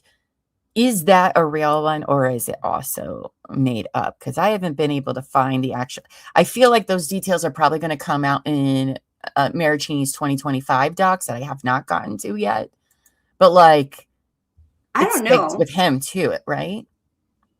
I mean, everything is suspicious now, right? Like, yeah, like I don't. You just assume that this is the MO. I think so, but I'm not 100% on this case. Because he did mention a pregnancy in that interview. Mm-hmm. And he mentioned her losing it, but he never said if it was what he thought, whether it was fake or not. Right. Like, did she just tell him? I don't know. I know in 2025, there's a whole bunch of Marraccini documents that I haven't gotten to because we'll be covering those later towards the end of our coverage. And well, to catch up to modern day time. And those documents are huge. Like one is like 540 pages or something, but I haven't gotten in there yet to figure out if this was the same game she was playing with Greg and Clayton, or if there happened to be an actual, I don't think there was. It doesn't sound like there was at all. So she never submitted any verifiable proof of any pregnancy with anyone. Okay. So he didn't see, hi, Callie. So Mike didn't see any proof of this either then. Okay. I love that we have our coaches here. I do too. I know. I appreciate everyone's actual, insights into everything and help with this, because it really takes a team effort to out all of this. It's so crazy. Okay. Yeah. I'm under the impression she's never been pregnant either, by the way she thinks it works. And it's like, that's not how that works, babe. But I didn't. Well, I mean, I didn't know if maybe like she was actually pregnant at one time and this just, but you're right. She's not very good at like, she doesn't know how it works, like you said. Mm-hmm. So yeah, because as a woman, like you're not really told how it all works until like once you become pregnant and you make that doctor phone call, because you don't ever you don't have those kinds of appointments all the time with your doctor. You don't, right. Until you're pregnant the first time, you just don't know until you're there. You're there, you know? That's just how it is. So that's why I really question the way that she talks about it and being like, well, I've been to all these doctors. No, you haven't. She's made all these doctor's appointments. Like, she doesn't know how miscarriages work, apparently, or abortions or anything like that. That, like, people may feel like they have some sort of idea. Okay. Right. And I feel like that's what Laura has, is some sort of idea. But until you go through it, you find out, oh, there's actually more to it than that. And it's actually a whole lot more awful than that. It's not something you're like, well, I lost the baby today in an hour and I'm fine and I'm back to my normal life. That's not at all how that works, ever. So that's why I'm under the impression that she's never actually been pregnant at any point. But I don't know that to be true. But 6 abortions for what? Yeah, like, it's just crazy. Like, what? Oh, she's something, Lainey. She is something. All right. So where we go there? That's the part we can't read. Okay. So back to what Jan has to say. Poor Michael. He's just like, dude, I'm done. And to have your mommy text, it's just, oh my God. So Jan then says, I understand what you're saying, but could you please call her and be gentle and hear what she is saying? It would mean a lot to all of us. She wants you to forgive her for whatever she's done that's gotten you to this point, which is probably the same bullshit that she's pulling right now. Just this constant need of like attention and crisis. Have you guys ever encountered somebody like this? I have. And these people are exhausting. They just operate in a tornado of drama chaos all the time. And that's how they get you. They swoop you in, and it takes a lot to get out of it, especially if you're a decent person. If you have any ounce of empathy, they just try to suck it out of you. The people that you see the caller ID and you go, oh, fuck. What is happening in their life today? Like, all right, I got a drink first. Hi, right? So then Michael says back to Jan, I told her that if she betters herself, that I would contemplate a future with her. She is again threatening to commit suicide. Did you go and see her today? She said she has been in her car for the last 4 hours. All right. He's saying this to her parents. Jan's response. So did you call her? So what? Did you call her? Did you call her though? What? But like. And he says, I'm still on the phone with her. Okay. This poor guy. It's like, bro, go get your kid. Oh, that's a repeat of that. She says, okay, great. Exclamation point. Bye. Okay, great. And Michael, the only rational person in this story, I do believe, says, no, it's not great. She is threatening to kill herself and jump off the bridge. Like, why are you are her mom? Like, the response. What? The response. What? She goes, we truly appreciate it. I think she will be in a better mindset if she gets the medication adjusted, gets some rest, and is off of gluten for a while. If you can calm her, we would be eternally grateful. She is not acting like herself, and I am certain it is because she's not eating gluten-free, apparently. And I am certain it is because of meds and gluten and exhaustion. What? Ma'am. What? They are. Okay, so I did have my daughter had a therapist once that would just tell her to eat more protein. I mean, are you eating protein? I'm like, that's not gonna fix anything. This again, like, they're making excuses for her behavior instead of calling out her fucking behavior. And this leads me to believe that this is how she's been treated her whole life. Is she doesn't have to be held accountable by her parents for anything. Is she in denial? Mom in denial? Like, she just doesn't see it? I think so. Like Either she's that been or- around it so long that this is like normal. I mean, if you've ever been around one of these tornadoes of drama chaos, yes. I don't know. She is an energy vampire. Yeah, it's crazy, you guys. And like I said, this is nothing compared to what happens later, which is wow. I can't even believe I say that. Like it's just crazy. So then she says, this is the next day. I can't tell what time it is, but the next morning. Hey, Mike, are you with Laura? We haven't heard anything from you or her since last night. As parents who believe their child is suicidal, hasn't heard from anybody over the night, and it's just like, hey, have you heard from her? Like, what? Okay. He says, no, I'm with my family in Sacramento. And then she says, did I get the correct report that she is heading home and you two are back together? Oh. She just called us and Ronn, and Ronn and I are looking up hospitals to meet her at. He says, I followed what Ronn told me to. Did you see how that just kind of like jumped into, did I find out that like y'all are back together? By the way, we're going to the hospital. Like, what? Right. Okay, mom might be the reason she's like she is. Right. So then I don't know what he says there. I couldn't make it out. So then Jan says the next day after that, on the 11th. Hi, Mike. We wanted to thank you so much. Oh, by the way, yes, this was December 11th, 2016, I believe. That's a 6 there at about 10:30 a.m. Hi, Mike. We wanted to thank you so much for what you did for us and Laura this weekend. You saved her, and we will forever be grateful to you. She is getting treated as an inpatient right now, and then will continue to be treated as an outpatient. They are going to change the medication they put her on for anxiety.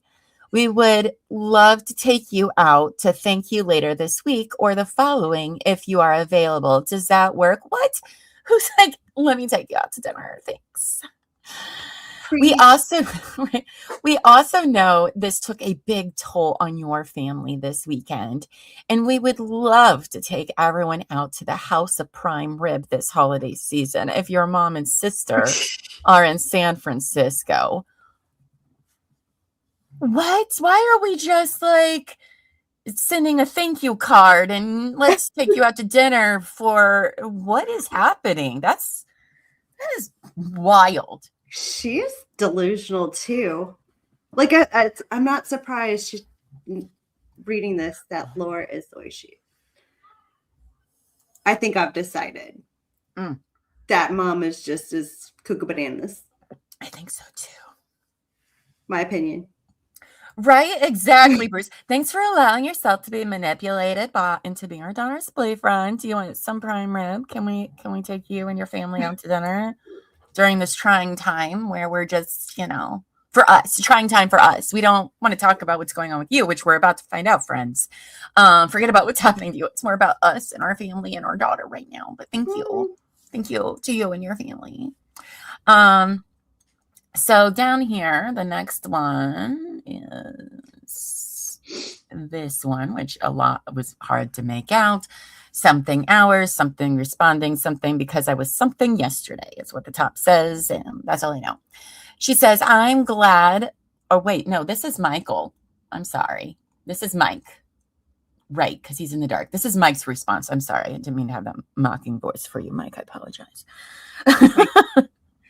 Mike's a good dude. Mike's a good dude. Sorry. I'm not going to give you a whiny voice. He says, I'm glad Laura got treatment for a day, but she just informed me she is checking out and is back. For a day? For a day. So I couldn't make out that part. Weekend, which is very concerning. She somehow still doesn't get that. I have been with someone that is actually dying and wants to live another day, yet she wants to end her life out of selfishness. Okay, yes, you guys, right now, him and his family when this is going on with Laura being like, I don't want to live anymore because you don't want to be my boyfriend. Him and his family are at his stepfather's deathbed. He is dying, actively dying. And Laura is pulling all of this manipulative bullshit to take attention away from his dying stepfather. How much of a selfish cow do you need to be to do something like that? Because like, she needs the attention, and his audacity. attention is diverted elsewhere. It's she needs it. disgusting, Laura. You should be ashamed of yourself. That's what I think. Just saying. Sounds like, you know, that person where like stuff can be happening, but they have to make something about them. Mm-hmm. Yes, that's her. Yes. Yeah. She's a one-upper. I can't imagine doing that to someone. As someone who has also had suicidal thoughts and ideation, I can't imagine doing something. You know why? Because you wouldn't do that. You wouldn't do it. That's why. Because you already feel like you're a burden on the whole fucking world. You're not going to go burden somebody else while their stepdad is dying. Oh, I hate these people. No, she has strong opinions. Exactly. This was just a tantrum, a toddler tantrum. It's disgusting. And her parents just being like, oh yeah, that's fine. So anyway, Michael continues. Listen, Michael seems like the nicest guy. He'll never say bad words or bad things to anybody. So I'll just say them for him. I would have been enjoy the llama rants. I will just sit here and like let you go, girlfriend. Cause like I hate her. She's disgusting. So Michael goes on to say, the reason I'm writing you, this is again to Jan, the mother, I'm writing you is to let you know that the statements I told Laura this weekend were logical and out of compassion. I was given an ultimatum of if we are not together, then I'm going to kill myself. That's called emotional abuse, Laura, not whatever bullshit you wrote down as emotional abuse earlier in your order. Just to let you know. Nobody ever wants to be given an ultimatum, especially when death is involved. Ron and I said we needed to do whatever we could to make sure, let me scroll down, make sure your daughter came home safely, yet you told her I was lying to her. I get being a mom, you want to protect your daughter, but I don't get why you do that when Laura was suicidal all weekend. Like I said, I understand you're her mother, but relaying that message caused an incredible amount of stress on me. And in turn, I took it out on my family. With all of that being said, I appreciate your offer for dinner and even including my family, but I'm going to have to pass. Good. Don't go out to dinner with these people. No, all right, they'll lord it over you. I feel like they're those people that would lord it over you. Mm-hmm. Well, we took you out to the house, the prime rib, whatever the fuck that means. But okay. I care, love, and appreciate Laura, you, Ron, Sarah, and that's where that one ends. I bet it said buttons. And probably. And even that dog I went up on buttons. I bet it said buttons. Oh, thank you, Hellville. Thank you. I don't think I am either, but you know, when you're in those moments, those are the thoughts that happen. That's all I'm saying. But thank you. It's true. That. I appreciate that. All right. So then at some point, this is in the future. Okay. Because it says March 13th. So she says something up here. I don't know what this is in response to. It says choice for her in the first place and may have compounded her feelings by being increased today. So what is Laura freaking being dramatic about now? Okay, right? So she then, this is in March, says, keeping all of you in our thoughts and prayers, Mike. So sorry for your loss. Please let us know if there is anything we can do. He says, thank you so much, Jan. Thank you very much, Jan. Also, I want to thank you, Ron, and Laura for the beautiful plant. azaleas are my mother's favorite, so she started crying when she received them, which was very kind of them to do. I guess his stepdad doesn't die until later. I don't really know the story behind his stepdad, like what all was going on there. Not that it's really any of our business. All you need to know, though, is that Laura is playing this fucking bullshit when it's all happening. That's all we need to know. We don't need the details. She says, "You are very welcome. I am glad your mom likes azaleas. They are one of my favorites, too, because they last a long time. I'm glad you are all able to be together and support one another at a time like this. Stay strong. Stay strong. Stay strong. Stay golden, booty boy." Savage says, "I offer free I don't give a fuck seminars upon request." I hate that. I don't really like her mom either. Yeah, no. I mean, we all are. That's true. But this is just, I don't even know. Right? You could just like stop texting. You could lose my number, Jan. That would be great. All right. So Michael responds back to her, missing part of that message too. But it says, "and something, including my family, something going to something." Oh, that's what I just read. Okay, never mind. We already read that. Oh, no, wait. I'm sorry. This was the part. It says, "Oh, I care, love, and appreciate Laura, you, Ron, Sarah, and Christian." Okay, no so mention of buttons. No mention of buttons, guys. What an asshole. An asshole. I'm just kidding, Mike. Just kidding. "But I'm still too upset to something about something dinner.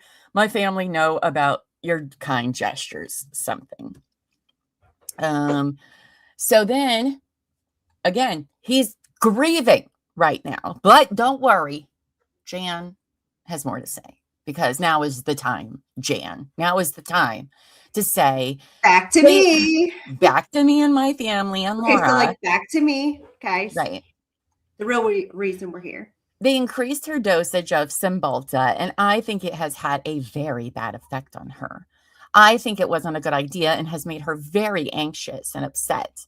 Please be kind and patient with her. It is all because of the drug, and she hasn't eaten. What are we? Ma'am. Now I would be like, "Can I send these flowers back to you? Because I want to." Or I would just step on them and be like, "You know what? Fuck the azaleas." He's a nicer guy than me, because I would have done hit block. Or like hide notification. You know what, Amy Hood, you bring up a good point. This section does sound a little bit different than Jan's earlier ones, but who knows? I don't know. Well, I don't know if it's natural for her in the first place. I don't know. But it's so weird. All right. Clearly, you know that they're grieving a loss of stepdad. And you're like, "But let's talk about Laura and the way she's acting and treating you right now," which must be crazy, because I'm letting you know it's not her fault right now. So again, another moment where Laura must be making this all about her, because of course it's another day. But that is a good point, though. Like, is it Laura writing these? Because, I mean, I'm sure her mom is not attached to her phone. Like, if she's anything like my mom, like, you could just go grab it and just like. They did weaponize this guy's empathy against it. All of them did. That's why I'm like, she's a predator who was seeking out her prey. And that's how people that like abuse people emotionally, right, is they'll do a chaos moment, right? Something like trauma bond with that person, right? And that's when they see, okay, how is this person going to react to this thing? Will they stick around? Oh, yes. Okay, well. How much will they take? How much will they take? Exactly. And that's what she does. That's my opinion. How far can I push? And then when they feel like they got you to that point, it's please don't go, please don't go, please don't go, suck you back in. And then they'll do it again just to see how much they can get away with.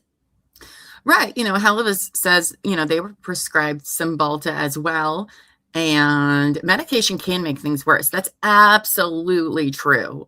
I've had bad reactions to medicine as well until you find a good one, if you're lucky enough to find a good one. Yes.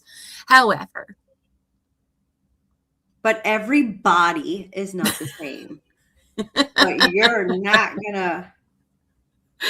However, we know that this is bullshit, okay? Because it's always because of the drugs, and she hasn't eaten.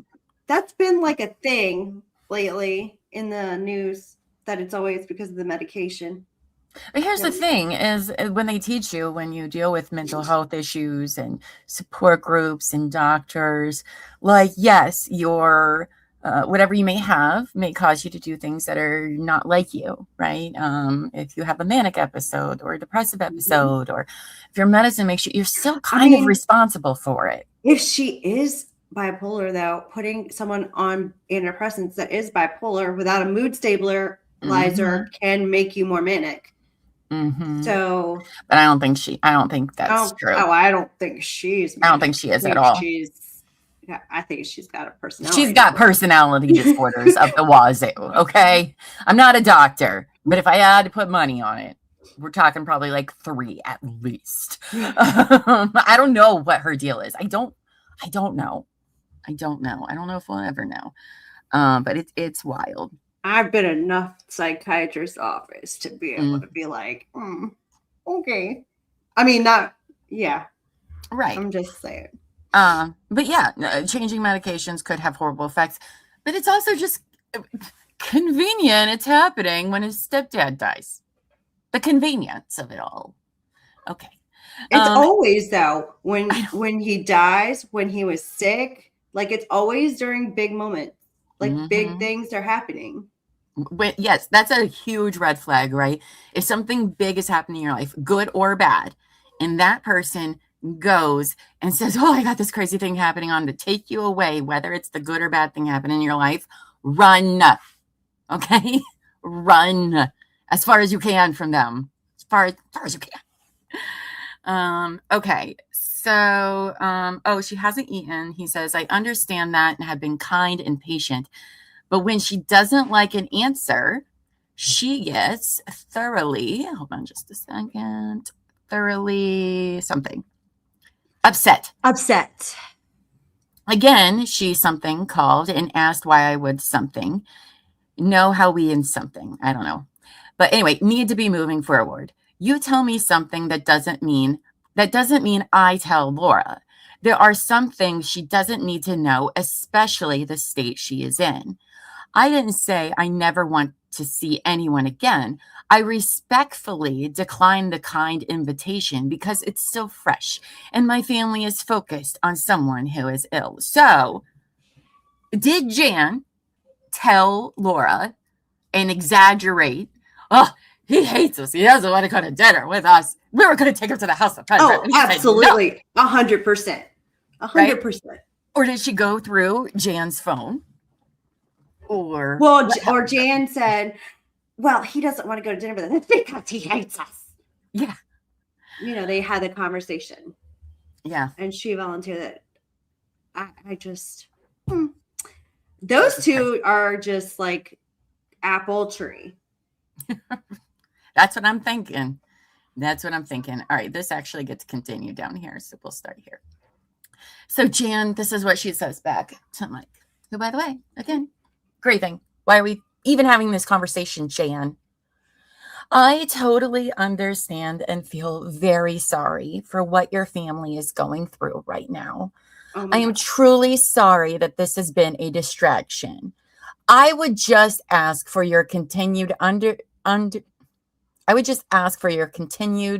understand and patience, as I feel strongly that her current state of mind and tearfulness is due to the medication, which may not have been the right choice for her in the first place and may have compounded her feelings by being increased today. You're not sorry. You're not sorry. Mom's like, I told you just to cut out the gluten. Like, you're not sorry for impeding his time right now. And this is an even more grown-ass woman who should know better than doing this. It sounds very condescending.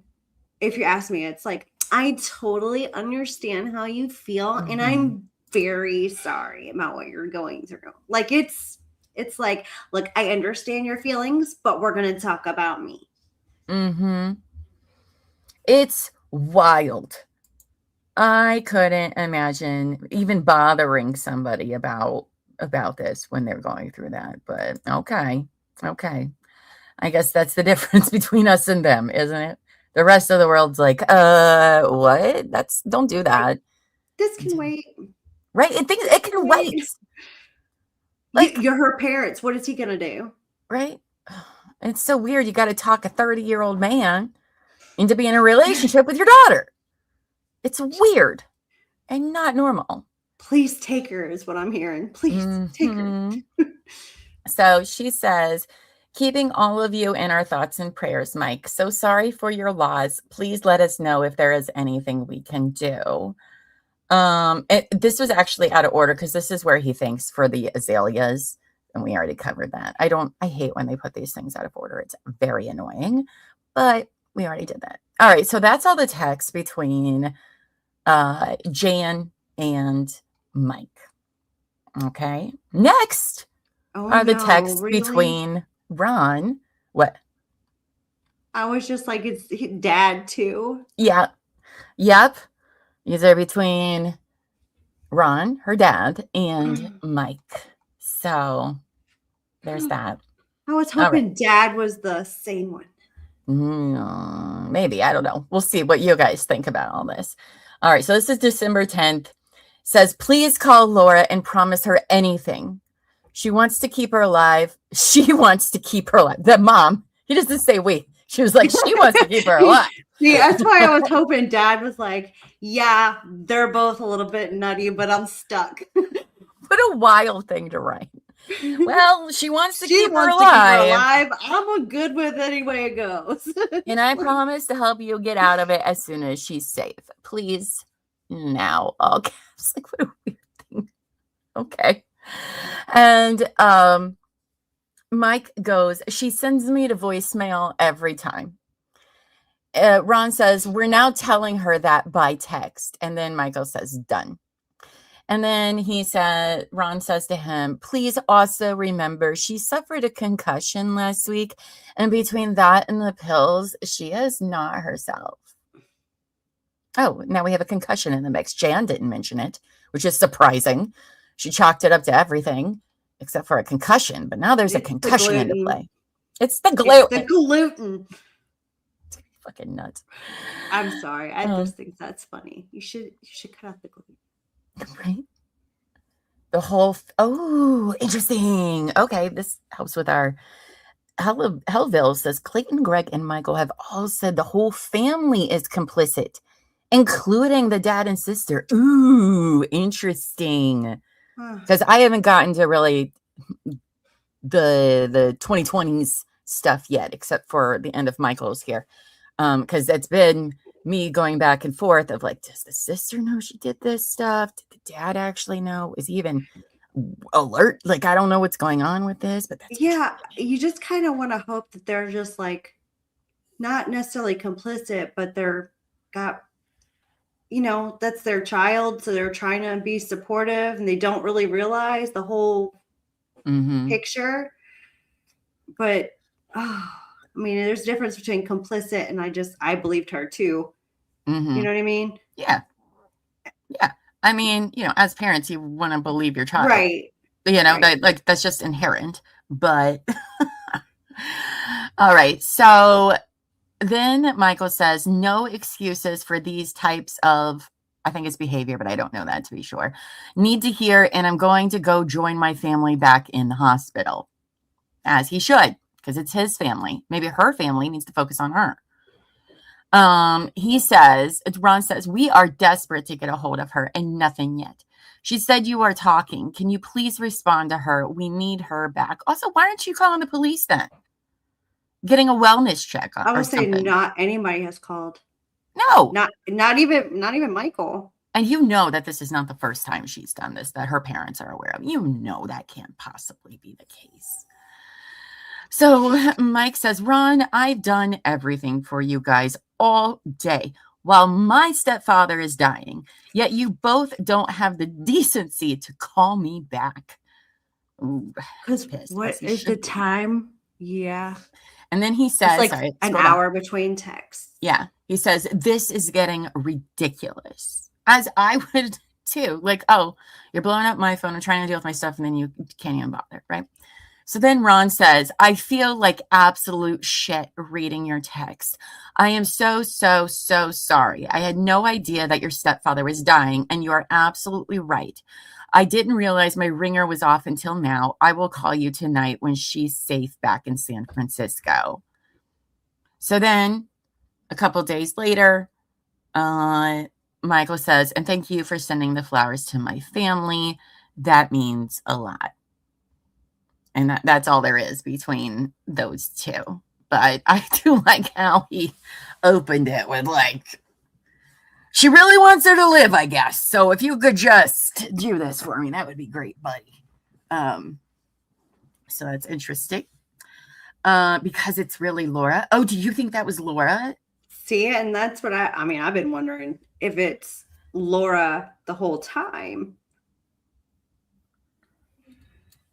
That'd be wild. Honestly, it could.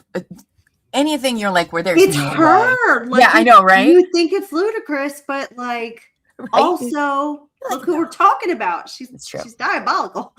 She is diabolical. Like literally one of the most diabolical people I've certainly come across. It could be. I don't know. If you're like, no, nobody would do that. Right.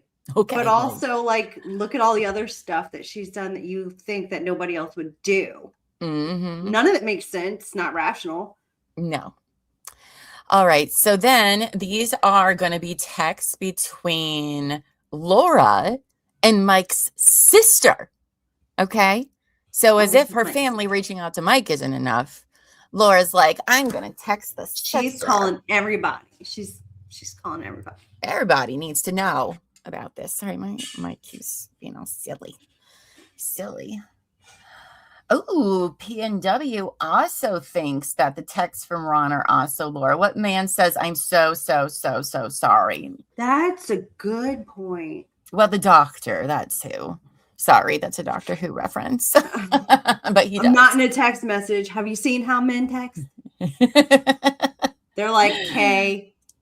Yeah, right? That's an excellent point, Savage. I didn't even think about that. Why is your ringer off if you know that your daughter is in the middle of a mental self-deletion crisis? Look at you being all like censored. Oh, look at you, Savage. Oh, Mr. Smarty Pants. That's an excellent point. I didn't even catch that. See? It's an excellent point. Why would your ringer be off? Well, who knows? See? This is why I can never be an investigator. Right? All right. So let's get into what Laura says, because we're going to be able to finish this today, which is speeding up things. I love this for us, because I thought this was just going to take a really long time, but I was like, I don't know how long it's going to take us. You never know. All right. So here is Laura texting Mike's sister. All right. I don't know what the beginning of this message said, but this is from the sister. All right. She says, he has mentioned that you both, excuse me, don't see eye to eye on being present in the moment and not focusing on the future. While I frustrate him or cause unnecessary family drama, he pushed away and hates turmoil. Laura then says to her, I really appreciate the advice. I've noticed that with him too. It's just been a very hard day. And the more I try to do the right thing, the more I seem to do the wrong thing, even though that's obviously the opposite of my intention, Isabel. I will listen to what you said and move forward. Do you think she moves forward? Anybody? I don't think she ever moves forward. I don't think so either. The sister says, I'm sorry it's been a difficult day. Just take some deep breaths and know that he cares about you and your well-being. All right. So Laura says, I really appreciate it. I genuinely want nothing more in my life than to work on my relationship with him. And I seem to keep messing it up. Poor baby. Oh, maybe because you're acting like a fool. It's the self-deprecating. She's fishing. Oh, yes. Oh, yes. Look at me. I'm doing my best with your brother. I love him so much. Man, I suck. Don't worry. She's going to go on and ad nauseum about herself. Now, I don't know when these were, but so she says, hi. I'm sorry. Hi. What's my Laura? Hi. Hi. Hi. I just got my phone back a couple minutes tonight. Oh, this must be while she's in the hospital. And wanted to say, I am here for you if you ever want to talk about the depression stuff, because I clearly get it. I will be praying for you to feel better. That feeling is the worst. I also just wanted to reiterate my gratefulness and apologies to your family and to your brother. My big goal is to come out of this as the best possible partner for him and would give him the world if I could. He truly deserves him and I, so treasure him and our relationship. Okay. I just need to show him that rather than only use the words all the time, he is my motivation, and you should be really proud to call him your brother. Hope you are doing better and sleep well. Again, you know, she's going through stuff. Oh, I'm sorry, guys. I forgot to scroll down for you guys. There we go. Sister's going through some shit, and she's like, yeah, but let me tell you, if you want to tell me your stuff, that would be great. Also, because I need story ideas. Because I don't know. We need to bond. She's trying to pull her sister in. But also, let's talk about how much I love your brother. Okay. Well, yeah, because I need you to know that I'm not really crazy, and I really do love him, and that way you'll pick up my torch too. Exactly. They always go after the people want the first word first. Always be wary of them if they're eager beavers to tell you. But she loves you. See, if you can get sis on your side, that's right. Yeah. I try not to get into my brother's relationship stuff. It is very known. You can send me things, and it takes a lot for me to cross that line, because I'm like, it's his business. I don't know what you want from me. Like, I'm not my brother's keeper over here, unless it's something that I'm like, oh. That's where Helva says, I feel like chronologically you should do the forensically authenticated text there. Wow, that's where the cancer improving photos from TEDx were from. Is that in is that from the 2025 documents? I love her name. I'm sure. Owens.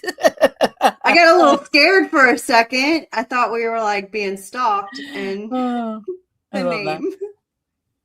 Okay. So yeah, let me know. Helva, I do have everything like saved. So just let me know which one is that. I bet that's the 540 page document, isn't it? From 20, probably. Before the June trial. Okay, maybe I'm wrong on my years. Maybe it's 2004. If so, I apologize. But I'll look through them this week and see. Okay, cool. I will definitely look into those. All right. So the sister says, hi, Laura. Thank you for your kind message. I am proud he is a good and kind soul, and so are you, heart. I am thinking about you and hope you get a good night's sleep. Listen. When somebody sends you that short of a message after all the shit you just said to them, they don't care what you have to say. All right. They're just like, okay, great. Night. Bye. All right. Just like click the heart. Like, yep. You know, the react. Thumbs up. She's very kind to this sister, because I would have just ignored it. I would have been like, okay, going to sleep now. I've had a long day. The response is the response. Right. The sister is just as nice, it seems. Now, you would think, okay, I'm going to let her go to bed. No. Does that happen? No. She has a hard time reading the room. She does. Wait, this says it's on the 31st, I think. Maybe not. I don't know what date it says. Laura says, thank you so much for listening to me. I have just hoped he would believe in me, that my heart is genuinely in the best place, and I am trying to get these emotional issues under control. It breaks my heart that I know he doesn't believe I can change. Well, he's not wrong, because you keep doing it. Does she have friends? No, I don't think she has any friends. I don't know. I'm not sure, but so far she says some people are her friends, but like, I don't know. Thank T for believing in me and helping me. You have been such a bright light. I have just fucked everything up with the person I cared about most. I just wish he understood and can support me while I've been struggling rather than seem so doubtful about my abilities. I will miss you guys and my daily tremendously. Thank you for trying. I'm just not enough. I don't deserve another chance, and God has no reason to keep me on this earth any longer, and I'm totally okay with that. Mike deserved the best, and it wasn't me. Girl. Oh my gosh. Now she's like deep sea fishing over here. Goodness gracious. How did we get there? Like, we were good like 2 minutes ago. What happened? Right? Oh, I'd be so annoyed. She's just like, phew, swing. Right? So the sister then says, Laura. Now we have to placate her. Exactly. Like, why are you making this all about you right now? Get out of here. Laura, you are an amazing person, is what the sister says. I put that tone with her because I feel like the sister at the time was just like, God, you're fine. You suck, and I wish you'd leave me alone. I'm just trying to go to bed. Amazing person. Like, she's like, what she's thinking versus what she's writing. Right. So the sister, being kind and bless her heart over here, texts Laura back at some point and says, "Is everything okay today? Did you two work it out?" I can already tell you that was bad. Like, you should not have asked. Without even knowing the girl, only knowing what I know, and I haven't read any further than this. Yeah. This was a bad way to ask. Like, you just opened the door. Yep. Just kicked it open. It open. Poor thing. So Laura says, "I think so. He's definitely trying, and I am really taking what you said to heart. I also think he and I are unfortunately very similar, where when our buttons get pushed, we end up saying just about the worst things to each other that we don't actually mean, but I'm going to use them in my protective order request." Right? I'm going to use every single one of them against you. Mm-hmm. Then I immediately regret it and want reassurance, but he needs time, like a normal person. I think I just need to accept him for every absolutely fantastic quality he has and realize that what has caused our fights has largely been, one, social media, which you brought up and is really true. It doesn't matter at all. I just was sad that he didn't want me posting pics together, but I totally believe what you said, that he just doesn't do that with anyone, even though she'll later be like, he wanted to be famous on Instagram. And he wouldn't get that way if he didn't look single. Exactly. And two, my anxiety and depression, and I am 100% sure whatever drugs I'm on for it are making it way worse for me. He's sleeping next to me on the bus right now, I'm assuming. Like, again, if these drugs, I'll always consult your doctor, obviously, first and foremost. But if you are having such horrible reactions, that doctor is going to try to either tell you to stop if it's a drug you can stop, or wean you off. They don't want you on drugs that are making you this way. Right? Okay? You're supposed to speak up. Exactly. Is she even seen a doctor? If she's even actually on medication? Exactly. Right? She thinks her sister's friends are her friends, according to the recorded call. Oh, probably. Okay. Thank you, Kelly. Helville says she's one of those people who, when someone says they need a little time to themselves, she smothers them instead. She does. Oh my gosh, it's like wild. Is it anxious attachment? Is that yes. Yes, it would be anxious attachment issues, but sure. So she continues on though, guys. She has lots to say. All right. This is why the sister made a mistake by asking if she's okay. You'll see. That's what I figured. I hadn't read that far, and I was like, knowing her, you just opened the door. Sure did. Kicked it. So Laura goes on to say, my family had a long call with me because I asked their honest opinions about what I should do. I feel like things are really up in the air with us and that we need to smooth a couple things over.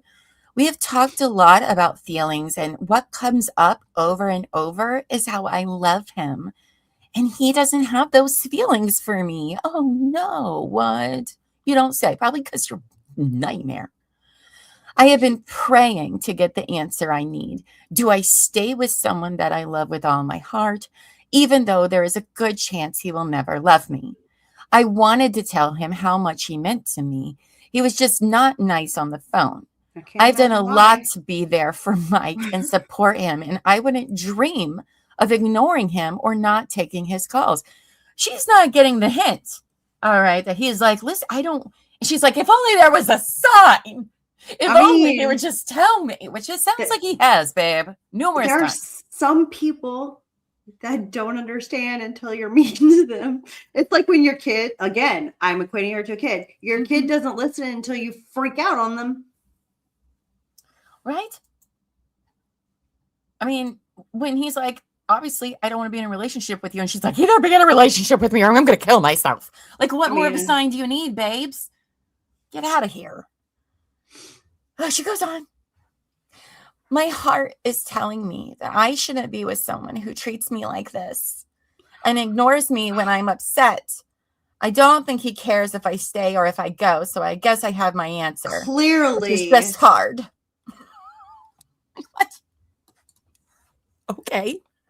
Yes.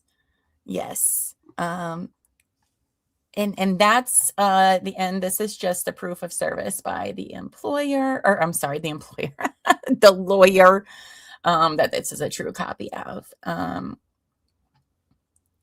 So I thought the girlfriend texts were in there, but those must come later. Because she texts the girlfriend, that new girlfriend he has. Oh, she does. And it is wild.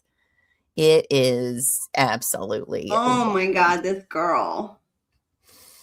She is something, you know. Now we've heard both sides initially of this story. There's more to go. Next, we'll be reading the witness statements, which involve a few people close to Michael and Jan, the plane lady. And I think Laura's is included in that one too, but maybe not. That one might come later. But we're going to do witness statements Thursday then. But as you can see, two very different stories, right? Like the first one, you're like, wow, he sounds like such a dick. And then the second one, you're like, whoa, no wonder I'd be fucking angry with her too if I'm on this 8-hour flight, which by the way, she told him, we haven't been over this yet, but she told him she wasn't going to go to Iceland with him. And then the bitch shows up on the plane. And you wouldn't lose your mind if she shows up on the plane? You know?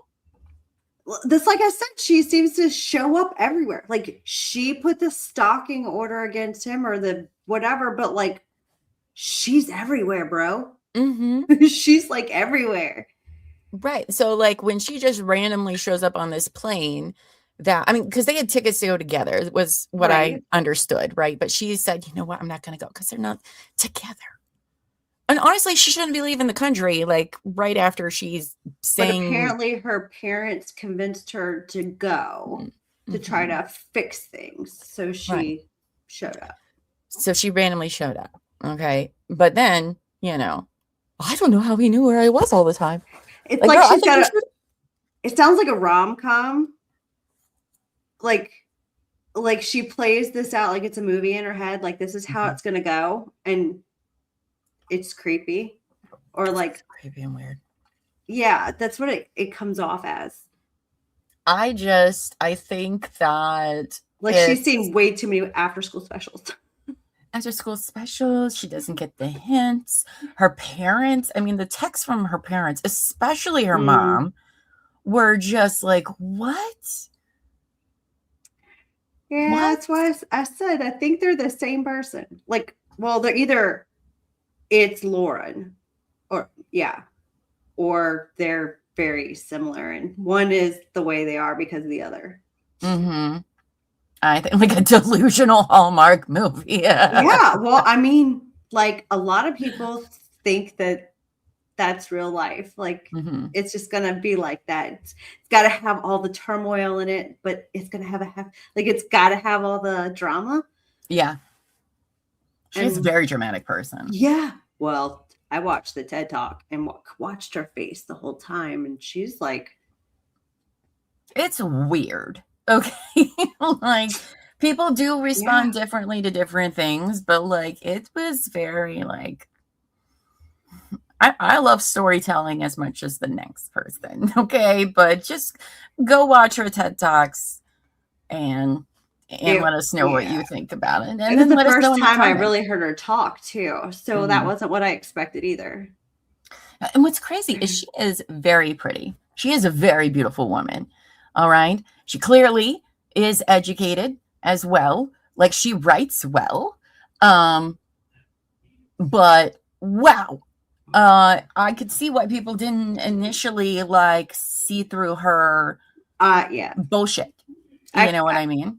Yeah, that's if I didn't know, and I think I told you that when we were talking about it privately, that if I didn't know anything about her, I would have believed. I would have believed her too, because she's very convincing in the way she comes across. Like the honestly, way I think she believes it. But see, that's what I'm saying. She's so convincing. It's probably because she is she's convinced herself. And usually you have to convince yourself before, you have to believe the lie to sell it. So that's funny. Hellville. Hey, we all need some help. Okay. We all need a filter. Let's not hate. So you guys, that's the beginning of this legal saga. All right. Michael is poor sweet Mike. I mean, honestly, to be with somebody who's like that is exhausting. And he says that's part of the reason that he held out for so long is because he didn't want to be responsible if she actually followed through with hurting herself. Yeah, he couldn't live with himself. Which is how a lot of people feel. And that's why it's fucking bullshit when people use that to manipulate people because they know that most people don't want that on their conscience. Right. They do it on purpose. And they don't like her for it. I am too, Hellville here. He said in his interview that there was a guy before him and he had said that she had previously had a abusive relationship before him. I'm very curious about that. I mean, I wouldn't talk if I was him either, but I'm very well, I don't even think that's the first guy. I mean, court-wise, this is her finally taking somebody to court over it. She's become brazen all of a sudden. But I'm curious what her dating life was pre this, both in high school and her early 20s. Like, what was that like? Because I feel like it's probably the same. Right. But if you guys thought what we read today is the craziest shit you've ever heard, definitely leave us a comment. But I'm going to tell you right now, this is not the craziest shit you're going to hear. Not at all. So it gets better. It does. It gets just wilder. Oh my gosh, I can't even believe where it all goes in the end. So yeah, we decided to start back from the beginning because there's so much, and the stuff that's currently happening with her with the felony charges and the potential bankruptcy fraud. It may not make full sense until you go back from the beginning and you're like, oh girl, you are in so much trouble. So much trouble. So that's why we decided to start back from the beginning. So we got welcome to the cult. Welcome to the cult. Yes, that's right. That's right. I did see that she blames everybody's in a cult and they're all out to get her. And I'm just do we get membership cards or robes? I hear there are robes. Are there robes? I hope so. No, we do court documents all the time. We do trial stuff all the time. Like that's our bread and butter here.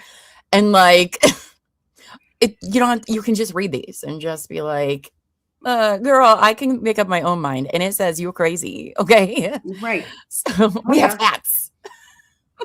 We have it. Yay. I love that. We're in a call. I'm not shaving my head. Fine 80s. Also high 80s. It's not that kind of cult. It's an intentional community. Yes. And as we said too at the beginning, we did watch. I got to finish. I'm going to go finish it today, actually, after this show, because I didn't realize I didn't watch it all. Megan Fox, a YouTube creator, had an interview with Michael Marraccini. I forget how long ago. It was like a year or two ago. It's the only one I found. I'm sure there's more. You in chat will let us know. I would love to find more. But it's about 2.5 hours if you guys want to hear from his point of view, because I'm going to tell you right now, you're not going to hear much of it at this point in the story. It won't be till months later when we get to that where you'll hear his voice more. But I really recommend it. That way you can get your own idea about this guy. So please go watch Megan Fox. I think her handle is not that Megan Fox. It's not who that Megan Fox. It's a different one. But I thought it was really, really good. So Inside Edition did a quick interview as well. Yeah, because he's just Megan Fox writer. Thank you, Helva. I knew she had something else attached to her name, but I couldn't remember what it was. Is there Venmo then? Like not that Megan Fox? Anyway. That sounds familiar, but I'm trying to think of where I heard that from. Yeah. You'll easily find it. Just type her and Michael Marraccini's. So she did another interview with him. Okay, so the one I watched, the 2.5 hour ones, that was still going on because he was talking about not having a lawyer. And she said something about crowd raising for a lawyer, which I know you all did, which is super amazing. Even though I would be like, as any lawyer, just be like, all right, like, I guess we're just going to do this now. And we're going to hear about some lawyers, you guys. Oh my gosh. I cannot wait. I cannot wait until Gingras, is that his name? Oh, yeah. Gingras. Yes, Gingras. Laura's attorney comes in later. Gingras. I don't know how you pronounce that, but I don't either. I think it's Gingras. I think that's what Megan said because she pronounced it when I was watching that. And I was like, that's not how I was saying that. But I think it was Ging, like Bing. Anyway, you guys. We just need everything phonetically spelled out. I have never read some of the wildest motions written by a lawyer in my life. All right. Spoiler. Okay. This is when we get into Greg's story, which is going to be in a few weeks, maybe quicker. I don't know. We're going through this a lot quicker than I thought we would, actually. But spoilers. He wants to have conversations with Woodnick, Greg's lawyer, I think. And Greg is like, I don't want to. He's being ridiculous, right? So her lawyer files a motion to the judge, asking the judge to order the other attorney to have lunch with him. Oh, my Lord. And cites about the decorum of being lawyers and stuff. And wants the judge to order the other attorney to have lunch. It's the funniest shit I've ever read. I was like, I cannot believe an actual attorney wrote this and gave it to a judge and was serious. But and yeah, that's ridiculous. That's wait crazy. till he comes into play, you guys. It gets there's attorneys, there's callings to be disbarred, there's civil lawsuits, there's just all bankruptcy comes up, there's a trust somewhere. Oh my god, it's just it's just so much. Oh wow. I'm so excited about all that. And then another we're gonna need a chart. Yes. Another YouTuber became his lawyer. Is that the Arena? I'm confused on who's there's a lot of attorneys that play here, so I get their names mixed up. I'll get better, I'm sure. And then Rachel Juarez joined the team as well. It's crazy. Jen like booze grass. Jen grass. Okay, well that's fine.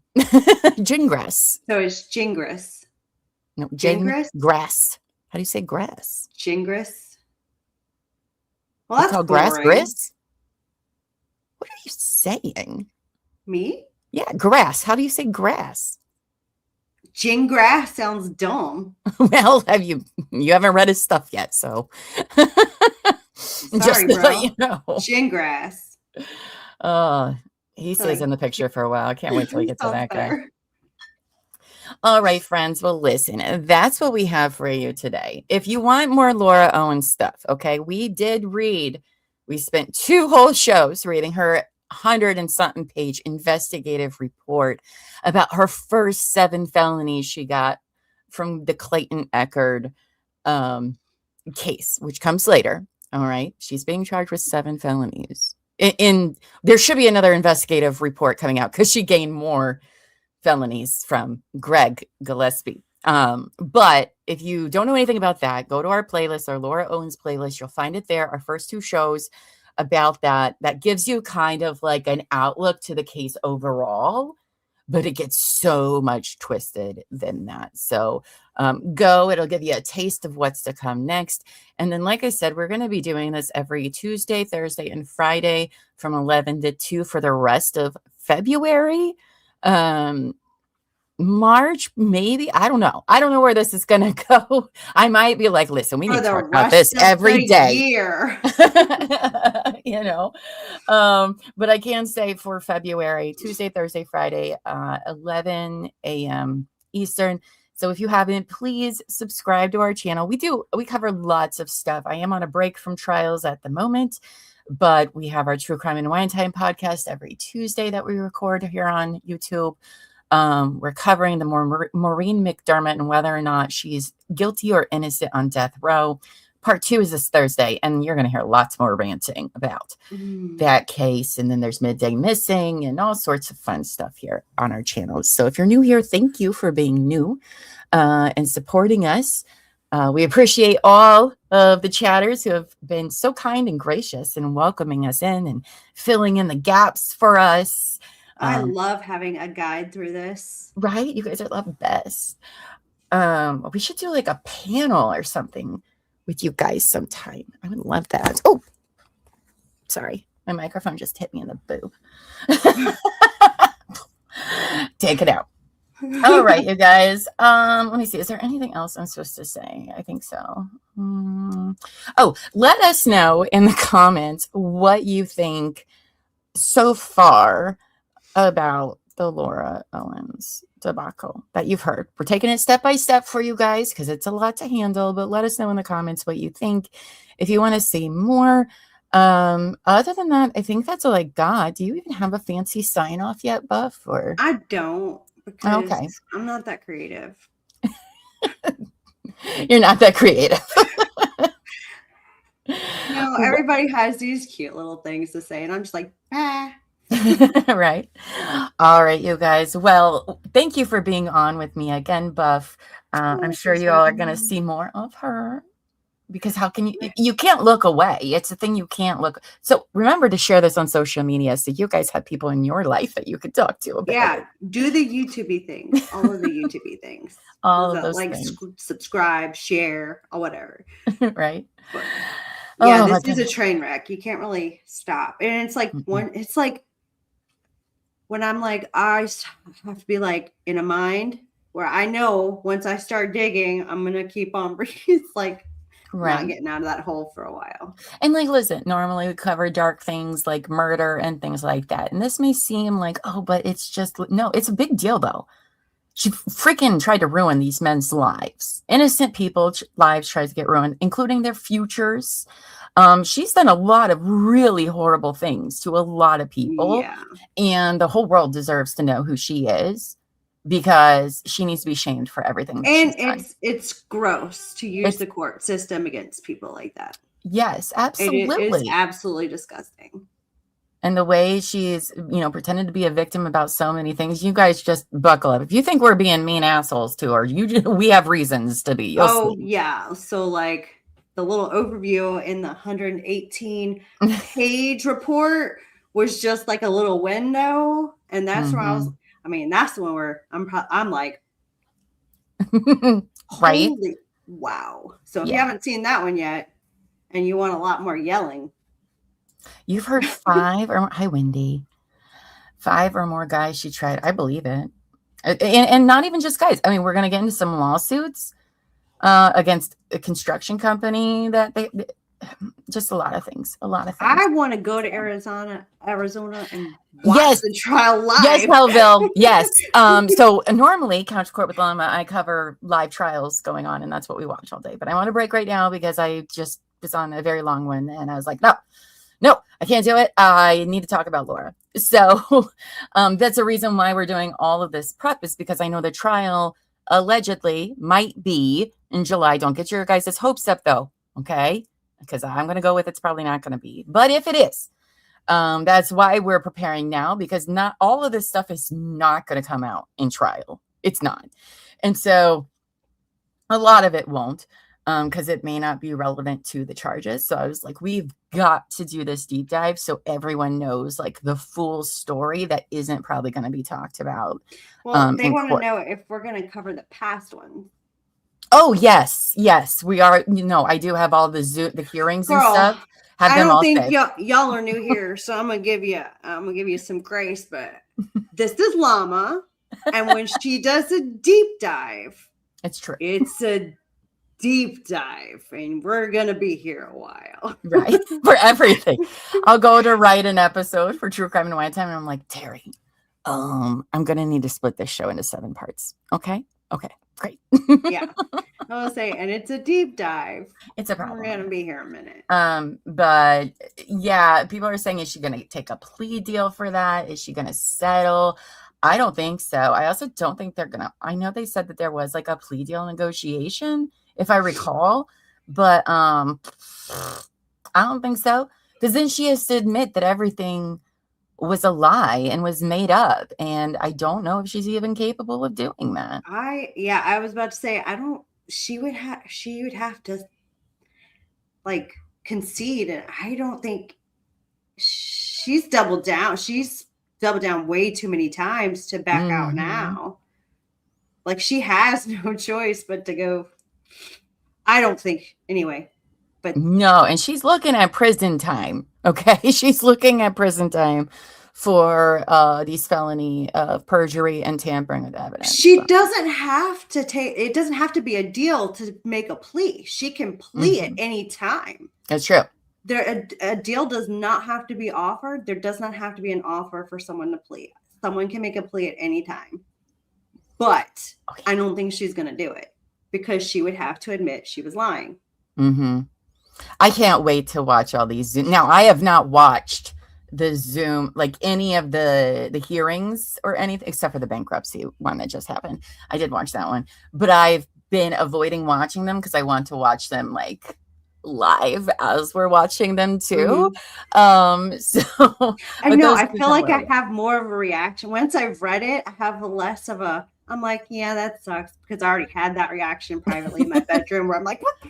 Yeah. And then here I'm a lot more chill. But like, if I read this without having read it first, I probably would have been like a lot. Yeah. Grab your scuba gear because we're deep diving. Yeah, so we will definitely be watching every single hearing for every single one. I prefer to always watch those. She's caught in a trap.